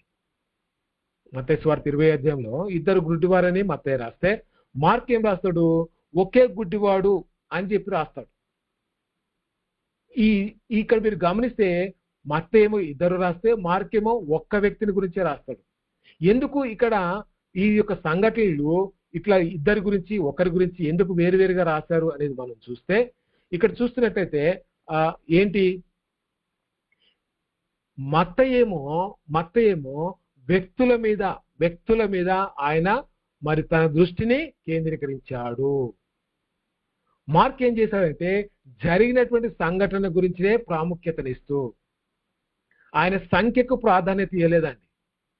జరిగినటువంటి సంఘటన యొక్క యథార్థతను చెప్పడానికి ఆయన ప్రాధాన్యతను తీసుకుంటూ ఆయన మరి ఒక్క వ్యక్తిని గురించే ఆయన రాశాడు. అంటే ఏం అర్థం చేసుకుంటున్నాం? వారి రచయితల యొక్క మరి ఉద్దేశం, వేరువేరుగా ఉంది. కాబట్టి వారు తమకు నచ్చినటువంటి విధానంలో బైబిల్ రచనలు కొనసాగించారు. అందులో ఎలాంటి దోషాలు తప్పులు లేవు అని మనం చూస్తుంటాం. దైవ ప్రేరితం అనే దాంట్లో మీరు గమనిస్తే దైవ ప్రేరణ యొక్క ప్రాముఖ్యతలో ఇంపార్టెన్స్ ఆఫ్ ది మరి ఈ యొక్క దైవ ప్రేరేపణలో దైవిక అధికారం, డివైన్ ఆథర్షిప్ ఏంటి? ఆయన మరి దైవికమైనటువంటి అధికారం, అథారిటీ ఏముంది అంటే బైబిల్ కేవలము మానవ జ్ఞానం మరి మానవుని యొక్క జ్ఞానము పరిశోధన కాదు, దేవుని శ్వాస ద్వారా వచ్చింది. కాబట్టి ఇది మానవ విశ్వాస ఆధ్యాత్మిక జీవితానికి నైతికతకు అల్టిమేట్ గా దైవికమైనటువంటి అధికారం ఉంది. ఇందిరా దేవరాజు గారు మ్యూట్ లో పెట్టండి. దేవుని శ్వాస ద్వారా వచ్చింది కాబట్టి మన విశ్వాసానికి, ఆధ్యాత్మిక జీవితానికి, నైతికతకు కూడా ఇది అధికారం ఉంది. ఫైనల్ అథారిటీ దానికి ఉంది. మనం ఎట్లా జీవించాలి, మనం ఎటువంటి వాటి మీద విశ్వాసాన్ని కలిగి ఉండాలి అనేది బైబిల్ మనకి అధికారంతో చెప్తుందండి. ఖచ్చితమైనటువంటి ఆలోచన కలిగి మనకు బోధిస్తుంది. దేవుని నమ్మకత్వం, ట్రస్ట్ వర్తినెస్ అంటే సత్య స్వరూపమైనటువంటి దేవుడు ఇచ్చే వాక్యము అబద్ధం కాజాలదు. దైవ ప్రేరేపణ లేకపోతే బైబిల్ మానవ తప్పిదాలతో నిండిపోయే ప్రమాదం ఉంది. ఇది దేవుని నమ్మకత్వాన్ని, మార్పులేని స్వభావాన్ని చాటుతుంది. దేవుడు మారడు, ఆయన ఇచ్చినటువంటి లేఖనం కూడా మారదు. కానీ మీరు గమనిస్తా ఉన్నట్లయితే దేవుడు ఆయన సత్యాన్నే బోధిస్తూ రచయితల ద్వారా ఆ సత్యాన్ని ఆయన మనకు అందించేటువంటి ప్రయత్నం చేశాడు. అందుకే దేవుడు నమ్మకమైనటువంటి వాడు, మాట ఇచ్చి తప్పనటువంటి దేవుడు. ఆయన ఇచ్చినటువంటి లేఖనం కూడా సత్యమే, నమ్మకమైందే. రక్షణ మరియు ఆత్మీయ ఉపయోగం, స్పిరిచువల్ యుటాలిటీ అంటే దైవ ప్రేరేపణ కలిగినటువంటి వాక్యానికి మానవ హృదయాలను మార్చే శక్తి ఉంది. అందుకే తాగుబోతులు, అందుకే హత్యలు చేసినటువంటి వారు దేవుని యొక్క వాక్యాన్ని చదువుతూ మారు మనసు పొందారు. ఇది మనిషిని పాపపు ఒప్పుకోల్లోకి నడిపించి క్రీస్తునందలి విశ్వాసం ద్వారా రక్షణ వైపు అతన్ని నడిపిస్తుంది. బైబిల్ చదువుతున్నప్పుడు బైబిల్లో దైవ ప్రేరేపణ ఉంది. దేవుని యొక్క ప్రేరేపణ బైబిల్ మాటల్లో ఉంది. అవి చదువుతున్నప్పుడు మనిషి తాను పాపిని అని చెప్పి గ్రహించగలడు.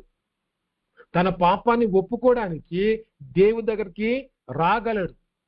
అలాంటి మార్గం బైబిల్ చూపిస్తుంది.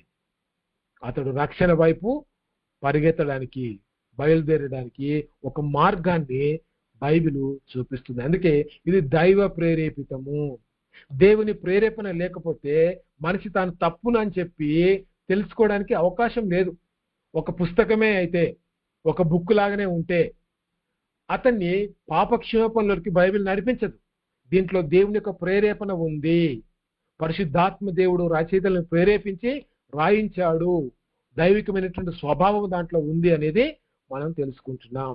అందుకే దేవుని యొక్క వాక్యము మరి సత్యమైంది, యథార్థమైంది. 2వ పేతురు పత్రిక 1:21 ఏలయనగా ప్రవచనము ఎప్పుడును మనుషుని ఇచ్చను బట్టి కలగలేదు కానీ మనుషులు పరిశుద్ధాత్మ వలన ప్రేరేపింపబడిన వారై దేవుని మూలంగా పలికిరే.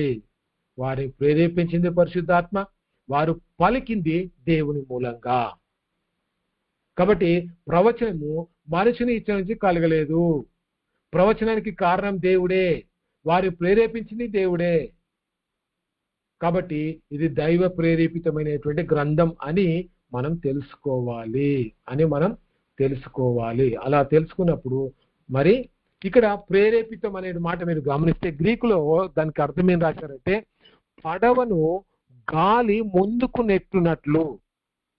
ఎవరు బలవంతంగా నెట్టరండి. ఆ గాలి యొక్క ఫోర్స్ ఏదైతే ఉందో ఆ ఫోర్స్ కి పడవ తనకు తానుగా ఎట్లయితే ముందుకు వెళ్తుందో పరిశుద్ధాత్మ కూడా రచయితల్ని సరి అయినటువంటి మార్గంలోకి ప్రేరేపించింది. పడవ స్వేచ్ఛ ఉందండి ఎటువైపు వెళ్ళడానికైనా, కానీ గాలి ఏం చేస్తుందంటే మార్గాన్ని నిర్ణయిస్తుంది, ఆ మార్గంలోనే పడవ ప్రయాణం చేస్తుంది, దాన్ని ఎవరు నెట్టరండి. అట్లనే పరిశుద్ధాత్మ కూడా సరైన మార్గాన్ని పరిశుద్ధాత్మ ప్రేరేపణ చేత రచయితలు పొందుకున్నారు, వాటినే వారు రాశారు, వారికి స్వేచ్ఛ ఉంది. కానీ దైవ ప్రేరేపితం అనే దాంట్లో కొన్ని తప్పుడు సిద్ధాంతాలు ఉన్నాయండి. బైబిల్ దైవ ప్రేరేపితం కాదు, బైబిల్ సహజంగా వారికి ఉన్నటువంటి జ్ఞానాన్ని బట్టి వాళ్ళు రాశారు. ఏంటిదంటే ఈ సిద్ధాంత ప్రకారంగా బైబిల్ రచయితలు ఒక ప్రత్యేక ఆత్మ నడిపింపును పొందుకోలేదు, ఏ ఆత్మ వారిని ప్రేరేపించలేదండి. కేవలం సహజమైనటువంటి మానవ మేధస్సే, జ్ఞానం ఉంది వాళ్ళకి, కొంచెం ఆధ్యాత్మిక సామర్థ్యంతోనే ఆ గ్రంథాలు రాశారు, వాళ్ళకి సహజమైనటువంటి జ్ఞానం ఉందండి. కొంతమంది మాట్లాడతారు, ఏంటి వాళ్ళు చెప్పేది? ఉదాహరణకు వాళ్ళు చేసినట్టే షేక్స్పియర్ రాసినటువంటి పుస్తకాలు చాలా ప్రత్యేకమైనవి, ప్రపంచ ప్రఖ్యాతిగాంచినటువంటి పుస్తకాలు. తెలుగులో మీరు గమనిస్తే కాళిదాస్ ఆయన రాసినటువంటి పుస్తకాలు, మరి రవీంద్రనాథ్ ఠాగూర్ రాసినటువంటి గొప్ప రచనలు, వీరందరూ కూడా గొప్ప గొప్ప రచయితలు అండి. ఈ రచయితలకు ఎటువంటి మానవ మేధస్సు ఉందో, జ్ఞానం ఉందో, అట్లనే బైబిల్ రచయితలు కూడా ఏం చేశారు, ఒక రకమైనటువంటి సహజ ప్రతిభను కలిగి ఈ యొక్క బైబిల్ రాశారు అని చెప్పి వాదిస్తారు. వీళ్ళు ఏమంటారు? సహజ జ్ఞాన సిద్ధాంతము, న్యాచురల్ లేదా ఇన్స్టిట్యూషన్ థియరీ మనం గమనించాలి. ఏంటి ఇక్కడ తప్పు? ఇది ఈ యొక్క సిద్ధాంతం తప్పు. ఎందుకనంటే ఇది బైబిల్ దైవిక మూలాన్ని అంటే డివైన్ ఆరిజిన్ ని త్రోసిపుచ్చుతుంది. దేవుడే ప్రేరేపించాడు అనే సత్యాన్ని తోసిపుచ్చుతుంది. ఎందుకంటే మీరు సహజ జ్ఞానంతోనే రాశారు అంటే దేవుడు ప్రేరేపణ లేదు అనే కదా అర్థం. కాబట్టి బైబిల్ మానవ ఆలోచన నుంచి కాకుండా పరిశుద్ధాత్మ ద్వారా రాయబడ్డది అని మనం ఇంతకుముందు చూసాం. 2 పేతురు పత్రిక 1:21 కూడా మనం చూసాం. కొంతమంది ఏమంటారంటే పాక్షిక దైవ ప్రేరేపణ సిద్ధాంతము. బైబిల్లో కొన్ని భాగాలు అంటే ఆధ్యాత్మిక రక్షణకు సంబంధించిన విషయాలు అవి మాత్రమే దైవ ప్రేరేపితంతో రాయబడ్డాయి. విజ్ఞాన శాస్త్రం, చారిత్ర, భౌగోళిక విషయాల్లో తప్పులు ఉండవచ్చు అనే సిద్ధాంతం వాళ్ళకు ఉంది. వాళ్ళు దీని గురించి వాదిస్తారు. ఏంటంటే అయ్యా కొన్ని రక్షణకు సంబంధించినటువంటి మాటలు అవి దైవ ప్రేరేపితమే, కానీ కొన్ని సంఖ్యలతో రాసినటువంటి వచనాలు, లేకపోతే కొంత చరిత్రకు సంబంధించినటువంటి వచనాలు, లేకపోతే భౌగోళిక సంబంధానికి సంబంధించినటువంటి వచనాలు, అందులో కొన్ని అక్కడక్కడ తప్పులు ఉండొచ్చు అండి. రక్షణకు మాత్రం సంబంధించిన విషయాలు అవి మాత్రం దైవ ప్రేరేపితం. అంటే బైబిల్లో కొన్ని వచనాలు ప్రేరేపితం, కొన్ని వచనాలు ప్రేరేపితం కాదు, పార్షియల్ ఇన్స్పిరేషన్ అని చెప్పి అంటా ఉంటారు. ఇది కూడా తప్పే. ఎందుకంటే బైబిల్ అంతా కూడా దైవ ప్రేరేపణ వల్ల కలిగింది. బైబిల్ కేవలము ఆధ్యాత్మిక విషయాలలోనే కాక చరిత్ర మరియు శాస్త్రీయ విషయాలు పేర్కొన్నప్పుడు కూడా నిష్కలంకమైనది, ఇన్నోరెంట్ అంటే ఏ మాత్రం కూడా తప్పులు లేవు, దోషాలు లేవు అనేది మనం చూస్తుంటున్నాం. అంటే దేవుని యొక్క వాక్యము అది దైవావేశం వల్ల కలిగింది. ప్రతి లేఖనము అనే మాట చూస్తుంటాం. 2 తిమోతి 3:16 ప్రతి లేఖనము అది దైవ ప్రేరేపితం వల్ల వచ్చింది. కొంత వచ్చింది, కొంత రాలేదు అనేది లేదండి. ప్రతి మాట దైవ ప్రేరేపితమే. భావన సిద్ధాంతం, కన్సెప్షనల్ ఇన్స్పిరేషన్ అంటే మీరు గమనించాలి. ఏంటి ఇక్కడ దేవుని రచయితలు, దేవుడు తన రచయితలకు కేవలము ఒక ముఖ్యమైనటువంటి భావాలను, ఏదో కాన్సెప్ట్ లేకపోతే ఒక ఐడియా ఇచ్చి మీరే డెవలప్ చేసుకోండి అని చెప్పలేదండి. బ్రదర్ ఈ లైన్ మీకు ఇస్తున్నా, ఇట్లా రాయండి అని చెప్పి చెప్పలేదండి. ఏంటి అంటే దానికి తగిన పదాలు ఎంచుకునే స్వేచ్ఛను రచయితలకే వదిలేశాడు అని వీరు చెప్తారండి. అయ్యా పాపాన్ని గురించి రాయి, నీ ఇష్టం ఏ పదమన్నా రాయి అని చెప్పి అని దేవుడు అనలేదండి. ఏంటి అంటే పదాల విషయంలో కూడా, అంటే ఈ యొక్క మరి భావాల వ్యక్తీకరించేటువంటి విషయాలలో కూడా మీరు గమనిస్తే దైవ ప్రేరేపణ కేవలం భావాలకే కాదు, ఉపయోగించిన పదాలకు కూడా వర్తిస్తుంది. వర్బల్ ఇన్స్పిరేషన్, ప్రతి పదం దైవ ప్రేరేపితమే. పాత క్రొత్త నిబంధనలో దేవుని వాక్యంలో ఉన్న ఒక్కొక్క పదం, అది సింగులరా ప్లూరలా, అది ఏదైనా కూడా ప్రతి ఒక్క పదం కూడా ప్రాముఖ్యమైందని యేసుక్రీస్తు స్పష్టం చేశాడు. అంటే దేవుని యొక్క వాక్యంలో రాయబడినటువంటి ప్రతి మాట, ప్రతి ఒక్క పదం అది దైవ ప్రేరేపితమే. గలతీయులకు రాసినటువంటి పత్రిక 3వ అధ్యాయము 16వ వచనంలో మనం చదివితే అక్కడ మనం స్పష్టంగా తెలుసుకునేటువంటి అవకాశం ఉంది. అక్కడ చూస్తున్నట్లయితే మనం ఇంతకుముందు చూసుకున్నది, అబ్రహామునకు అతని సంతానమునకు వాగ్దానం చేయబడెను, ఆయన అనేకులను గూర్చి అన్నట్లు సంతానమునకు అని చెప్పక ఒకని గూర్చి అన్నట్లే నీ సంతానమునకు అనేను, ఆ సంతానము క్రీస్తే. ఇది మనం గతంలో చూసామండి హెర్మెటిక్స్ లో. ఏంటి అంటే అక్కడ రాయబడినటువంటి ప్రతి మాటకి చాలా గంభీరమైనటువంటి అర్థం ఉంది. ఆ అర్థం అది సింగులర్ అయినా ప్లూరల్ అయినా దైవ ప్రేరేపితంతో రాయబడ్డది. కాబట్టి మరి ప్రతి పదం కూడా దేవుడే తన యొక్క రచయితలకి ఆయన ప్రేరేపించి ఇచ్చాడు అనేది మనం చూస్తాము. ఇక్కడ చూసినట్టయితే చివరిగా నియో ఆర్థడాక్స్ సిద్ధాంతం. బైబిలు దేవుని వాక్యంగా మారే ఒక సాధనం మాత్రమే కాదు. అంటే బైబిలు దేవుని వాక్యంగా మారే సాధనం మాత్రమే కాదు, స్వయంగా దేవుని యొక్క వాక్యం అని కార్ల్ బర్త్ అనేటువంటి వ్యక్తి, ఆయన మంచి థియోలాజియన్, ఆయన మరి దైవ శాస్త్రవేత్తలు ప్రతిపాదించినటువంటి సిద్ధాంతాన్ని ఆయన కూడా ప్రతిపాదించాడు. మానవుడు బైబిల్ చదువుతున్నప్పుడు దేవునితో ఒక అనుభూతి పొందినప్పుడు మాత్రమే అది దైవ వాక్యంగా మారుతుంది అని వీళ్ళు అంటారండి.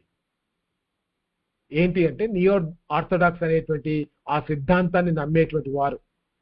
మనం బైబిల్ చదవాలి, ఆ చదివినటువంటి బైబిల్లో ఉన్నటువంటి వచనాల్ని మనం అనుభూతి చెందాలి. అరే నిజంగా దేవుడు ఉన్నాడు అని మన మనసుకి ఆలోచన రావాలి. ఆ ఆలోచన వచ్చినప్పుడే ఇది దైవ ప్రేరేపితము. ఒకవేళ ఆ అనుభూతి నీకు రాకపోతే అది దైవ ప్రేరేపితం కాదు. ఇది వీళ్ళ సిద్ధాంతం, ఇది వీళ్ళ యొక్క నమ్మకం. చూస్తున్నట్టయితే ఇది కూడా తప్పే. మనం ఆ అనుభూతి పొందకపోయినా స్థిరమైనది దేవుని యొక్క వాక్యమే. కీర్తన గ్రంథం అండి, ఇది సంగీతంలో కాదు, తప్పుపడ్డది. ఇక్కడ కీర్తనలు 119:89 అక్కడ దేవుని యొక్క వాక్యంలో మనం చూస్తాము. దేవుని యొక్క వాక్యంలో ఇది మానవ అనుభవంపై ఆధారపడి లేదు, స్వయం సిద్ధమైనటువంటి దైవికమైనటువంటి సత్యము. 119వ కీర్తనలో మనం గమనిస్తే 89వ వచనంలో దేవుని యొక్క వాక్యంలో ఈ రీతిగా మనం చూస్తాం. ఏంటి అంటే దేవుని యొక్క వాక్యం యొక్క విలువ, దేవుని యొక్క వాక్యం యొక్క విలువ, దాని యొక్క ప్రత్యేకతని మనం చూస్తూ ఉంటున్నాం. 89వ వచనంలో చూస్తే, యెహోవా నీ వాక్యము ఆకాశమందు నిత్యము నిలకడగా ఉంది. అంటే నువ్వు అనుభూతి చెందినా చెందకపోయినా అది నిత్యము నిలకడగా ఉంటుంది, అది మారదండి. నువ్వు అనుభూతి చెందినా చెందకపోయినా దేవుని యొక్క వాక్యం సత్యమే, ఆ సత్యము నిలకడగా ఉంటుంది అంతే. ఇక ఈ కార్ల్ బర్త్ అనేటువంటి వ్యక్తి ఆయన మరి 1886 నుంచి 1968 వరకు బ్రతికిన వ్యక్తి. మొదటి ప్రపంచ యుద్ధంలో, ముఖ్యంగా 1914లో ఆ మొదటి ప్రపంచ యుద్ధ సందర్భంలో ఉదారవాదులు అంటే లిబరలిజం నమ్మేటువంటి వాదులు, పర్లేదండి కొంచెం వాక్యానికి అటు ఇటుగా మనం బ్రతికినా ఏం కాదు అనేటువంటి ఆలోచన కలిగినటువంటి వ్యక్తులు, వీళ్ళందరూ కూడా ఉపాధ్యాయులు జర్మనీ యుద్ధ విధానాలకి మద్దతు ఇచ్చారు. అంటే యుద్ధాలు చేసుకోవచ్చు, ఏం కాదండి, బైబిల్ దాన్ని సమర్థిస్తుంది, ఇక మనల్ని వాళ్ళు చంపుతున్నప్పుడు మనం చంపడంలో తప్పేముంది అనేటువంటి ఆలోచన అప్పుడు వచ్చేసింది. చాలా మంది బైబిల్ పండితులు కూడా దాన్ని ఒప్పుకున్నారు, వాళ్ళందరూ కూడా లిబరలిస్టులు. ఇది మరి బర్త్కి తీవ్రంగా నిరాశపరుచింది. అరే ఏంటి, మానవుని మంచితనంపై ఆధారపడే లిబరల్ థియాలజీ వ్యర్థమని ఆయన గ్రహించాడు. అరే ఒకరిని చంపడం తప్పు కదా అని ఆయన మరి ఆలోచన చేసి, ఏం చేసినా పర్వాలేదు దేవుడు ఒప్పుకుంటాడు అనేటువంటి ఆలోచన తప్పు అని చెప్పి ఆయన గ్రహించాడు. క్రీస్తు మాత్రమే సంఘానికి ఏకైక శిరస్సు అని, ఏ రాజకీయ నాయకుడు లేదా హిట్లరు దేవుని స్థానాన్ని భర్తీ చేయలేడు అని ఆయన ప్రకటించాడు. అంటే ఏం గమనిస్తున్నాం, ఆ దినాలలో పెద్ద పెద్ద రాజకీయ నాయకులు లేదా హిట్లరు వాళ్ళు ఏం కోరుకునేవారు అంటే మేమే దేవుళ్ళము, మమ్మల్ని మీరు ఆరాధించాలి అని ఒక గొప్ప మరి సిద్ధాంతాన్ని వారు తీసుకొచ్చారు. అటువంటి సిద్ధాంతం కూడా తప్పు. ఎందుకనంటే దేవుని యొక్క వాక్యము నిరంతరము నిలుస్తుంది. దేవుడు మాత్రమే నిరంతరము నిలిచి ఉండేటువంటి వాడు. కాబట్టి ఇదంతా కూడా మరి లేఖన శాస్త్రం అండి. దేవుని యొక్క వాక్యము ఎంత గొప్పది అనేది మనం చూస్తుంటాం. ఇందులో మనం నేర్చుకున్నది, ఈరోజు నేర్చుకున్నది, దేవుని యొక్క వాక్యము నిర్వహించగలను. ప్రకటన తర్వాత దైవ ప్రేరేపణకు మధ్య ఉన్నటువంటి తేడా మనం తెలుసుకున్నాము. ప్రకటననేమో దేవుని యొక్క స్వభావాన్ని మనకి వివరిస్తుంది, ఇన్స్పిరేషన్ ఏమో మనల్ని ప్రేరేపిస్తుంది ఏం రాయాలి అనేది. ఆ యొక్క దైవ ప్రేరేపణతో దేవుని యొక్క వాక్యాన్ని మరి 40 మంది రచయితలు రాశారు. ప్రకటనకి ప్రేరేపణకి తేడా మనకు అర్థమైంది. నివేదించగలను అంటే సామాన్య ప్రత్యక్షత అంటే ఏంటి? ప్రత్యేకమైనటువంటి ప్రత్యక్షత. సామాన్య ప్రత్యక్షత పుట్టిన ప్రతి వ్యక్తికి ఉంది. సృష్టిని చూసినప్పుడు, ప్రకృతిని చూసినప్పుడు అందరు కూడా దేవుడు ఉన్నాడని తెలుసుకోగలుగుతారు. కానీ రక్షణ ఈ యొక్క సామాన్య ప్రత్యక్షత చెప్పలేదు. ప్రత్యేకమైనటువంటి ప్రత్యక్షతలో మనిషి ఎట్లా రక్షింపబడాలి అనేది యేసుక్రీస్తు జీవితము దేవుని యొక్క వాక్యం ద్వారా తెలుసుకోగలుగుతాము అనేది మనం నివేదించగలుగుతున్నాం, సమర్థించగలము. బైబిల్ గ్రంథం కేవలం మనుషుల ఆలోచనల వల్ల పుట్టింది కాదు, అది దైవ ప్రేరేపితం. దేవుడే మానవుని యొక్క మరి మనసులో లేకపోతే ఆయన యొక్క హృదయంలో దేవుడు తన ఆలోచన ఊదాడు అనే సత్యాన్ని మనము రుజువు చేయగలుగుతున్నాం. ఎందుకంటే పరిశుద్ధాత్మ ప్రేరేపణ చేత రచయితలు రాశారు. మానవుని యొక్క ఆలోచన ఏమీ లేదు, కాకపోతే వారికి దేవుడు స్వేచ్ఛను ఇచ్చాడు అని చెప్పి మనం సమర్థించగలం, ఖండించగలం. ఏంటి? దైవ ప్రేరేపణ గురించి లోక సంబంధమైనటువంటి తప్పుడు సిద్ధాంతాలు. వాళ్ళ జ్ఞానం ఉందండి అందుకే రాశారు, లేదండి దేవుడు డిక్టేషన్ లో చెప్పిందే ఖచ్చితంగా రాయాలి, లేకపోతే కొన్ని లేఖన భాగాలే మరి దైవ ప్రేరేపితం, కొన్ని లేఖన భాగాలు దైవ ప్రేరేపితం కాదు అని అనడానికి వీలు లేకుండా వాటన్నిటిని తప్పుడు సిద్ధాంతాల్ని మనం ఖండించగలుగుతాం. ఎందుకంటే ప్రతి లేఖనము ప్రతి పదము దైవ ప్రేరేపితమే అని మనం చూసాము. కాబట్టి ఈ తప్పుడు బోధల్ని మనం ఖండించగలము. రైట్ అండి, ఇంతటితో ఈ రోజు క్లాసు ముగించబడ్డది. దీని గురించి ఏదైనా ప్రశ్న ఉంటే చెప్పబడినటువంటి క్లాసులో నుంచే, ఇప్పుడు విన్నటువంటి క్లాసులో నుంచే మీకు అర్థం కానిది లేదా మీరు తెలుసుకోవాలి అని చెప్పి అనుకున్నది లేఖన శాస్త్రంలో నుంచే మీరు ప్రశ్నలు అడగొచ్చు. దయచేసి అన్మ్యూట్ చేసుకోండి, మాట్లాడండి.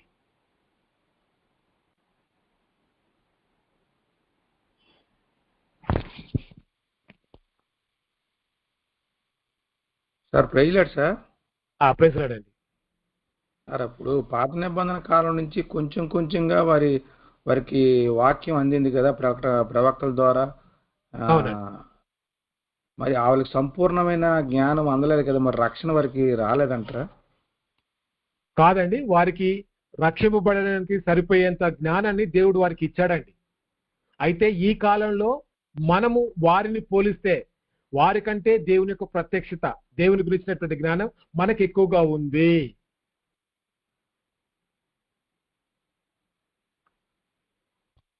వాళ్ళ జీవితకాలం కూడా ఎక్కువ ఉంది అన్న, వాళ్ళ జీవితకాలం ఎక్కువ, మన షార్ట్గా ఉంది. అవునండి. ఓకే, ఇంకా ఏదైనా ప్రశ్న? అనగారు ఉన్నారు అయ్యా చెప్పండి. అయితే ప్రారంభంలో ఇటర్నల్ గాడ్ అన్న విషయం కూడా ఆయన సర్వంతర్యామి అన్నారు. దానికి కొంచెం డౌట్ వచ్చింది నాకు.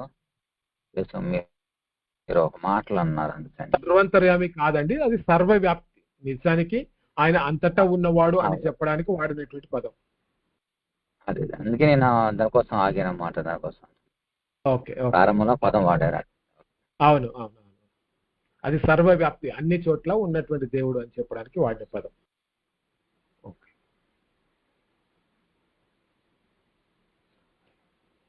అయ్యా ఇంకేదైనా ప్రశ్న ఉందా?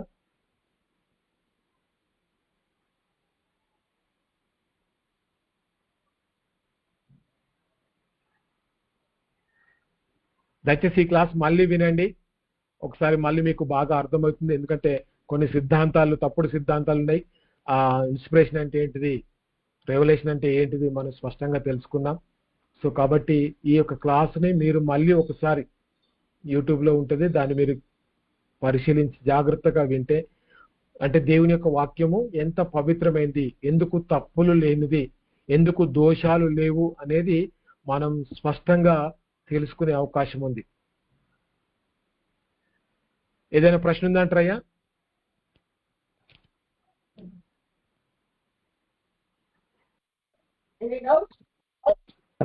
అన్న మీరు చెప్తుంటేనే మేము రాయలేకపోతున్నాను నేను. అంటే వాళ్ళు అంటే పరిశుద్ధాత్ముడు వారిలో ఉండి రాయించినట్టు కదన్న ఇప్పుడు అంతగా స్పష్టంగా రాయగలిగినారంటే వాళ్ళు ఆ కాలంలో.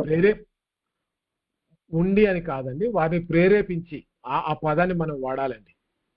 లేకుంటే అంత జ్ఞానం ఇచ్చింది వాళ్ళకి దేవుడు.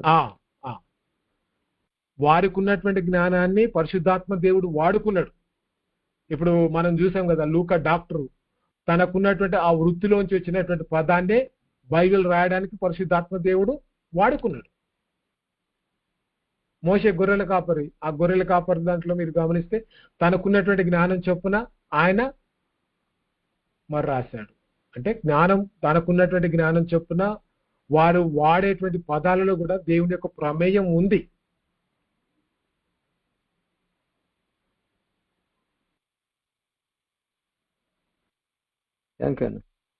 ఓకే అన్న ప్రేర్లాడన్నా మళ్ళీ ఒకసారి వినాలంటే యూట్యూబ్ లో ఏమని సెర్చ్ చేయాలన్నా? లింక్ వస్తుందమ్మా, మీకు లింక్ పెడతాం, గ్రూప్ లోనే లింక్ పెడతాం తల్లి. Okay okay sir. దయచేసి మళ్ళీ ఒకసారి ఈ క్లాస్ వినండి దయచేసి. ఎందుకంటే బైబిల్లో తప్పులు లేవు అని చెప్పడానికి, బైబిల్ దైవ ప్రేరేపితము, దేవుని ప్రేరేపణ చేత రాయబడ్డది అని బలంగా మనము సమర్థించడానికి ఇది తప్పకుండా అవసరం. ఈ దినాల్లో బైబిల్ గురించి చాలా మంది తప్పుడు అభిప్రాయాలు కలిగి ఉంటున్నారు. వాటిని ఖండించడానికి ఈ యొక్క లేఖన శాస్త్రం మనకు చాలా బాగా ఉపయోగపడుతుంది. మనం నమ్ముతున్నటువంటి లేఖన భాగం మనల్ని రక్షిస్తుంది, దేవుని ప్రేరేపణ చేత మనకు వచ్చిందని తెలుసుకోవడానికి ఈ యొక్క సబ్జెక్ట్ మనం తప్పకుండా మళ్ళీ ఒకసారి వినాలి.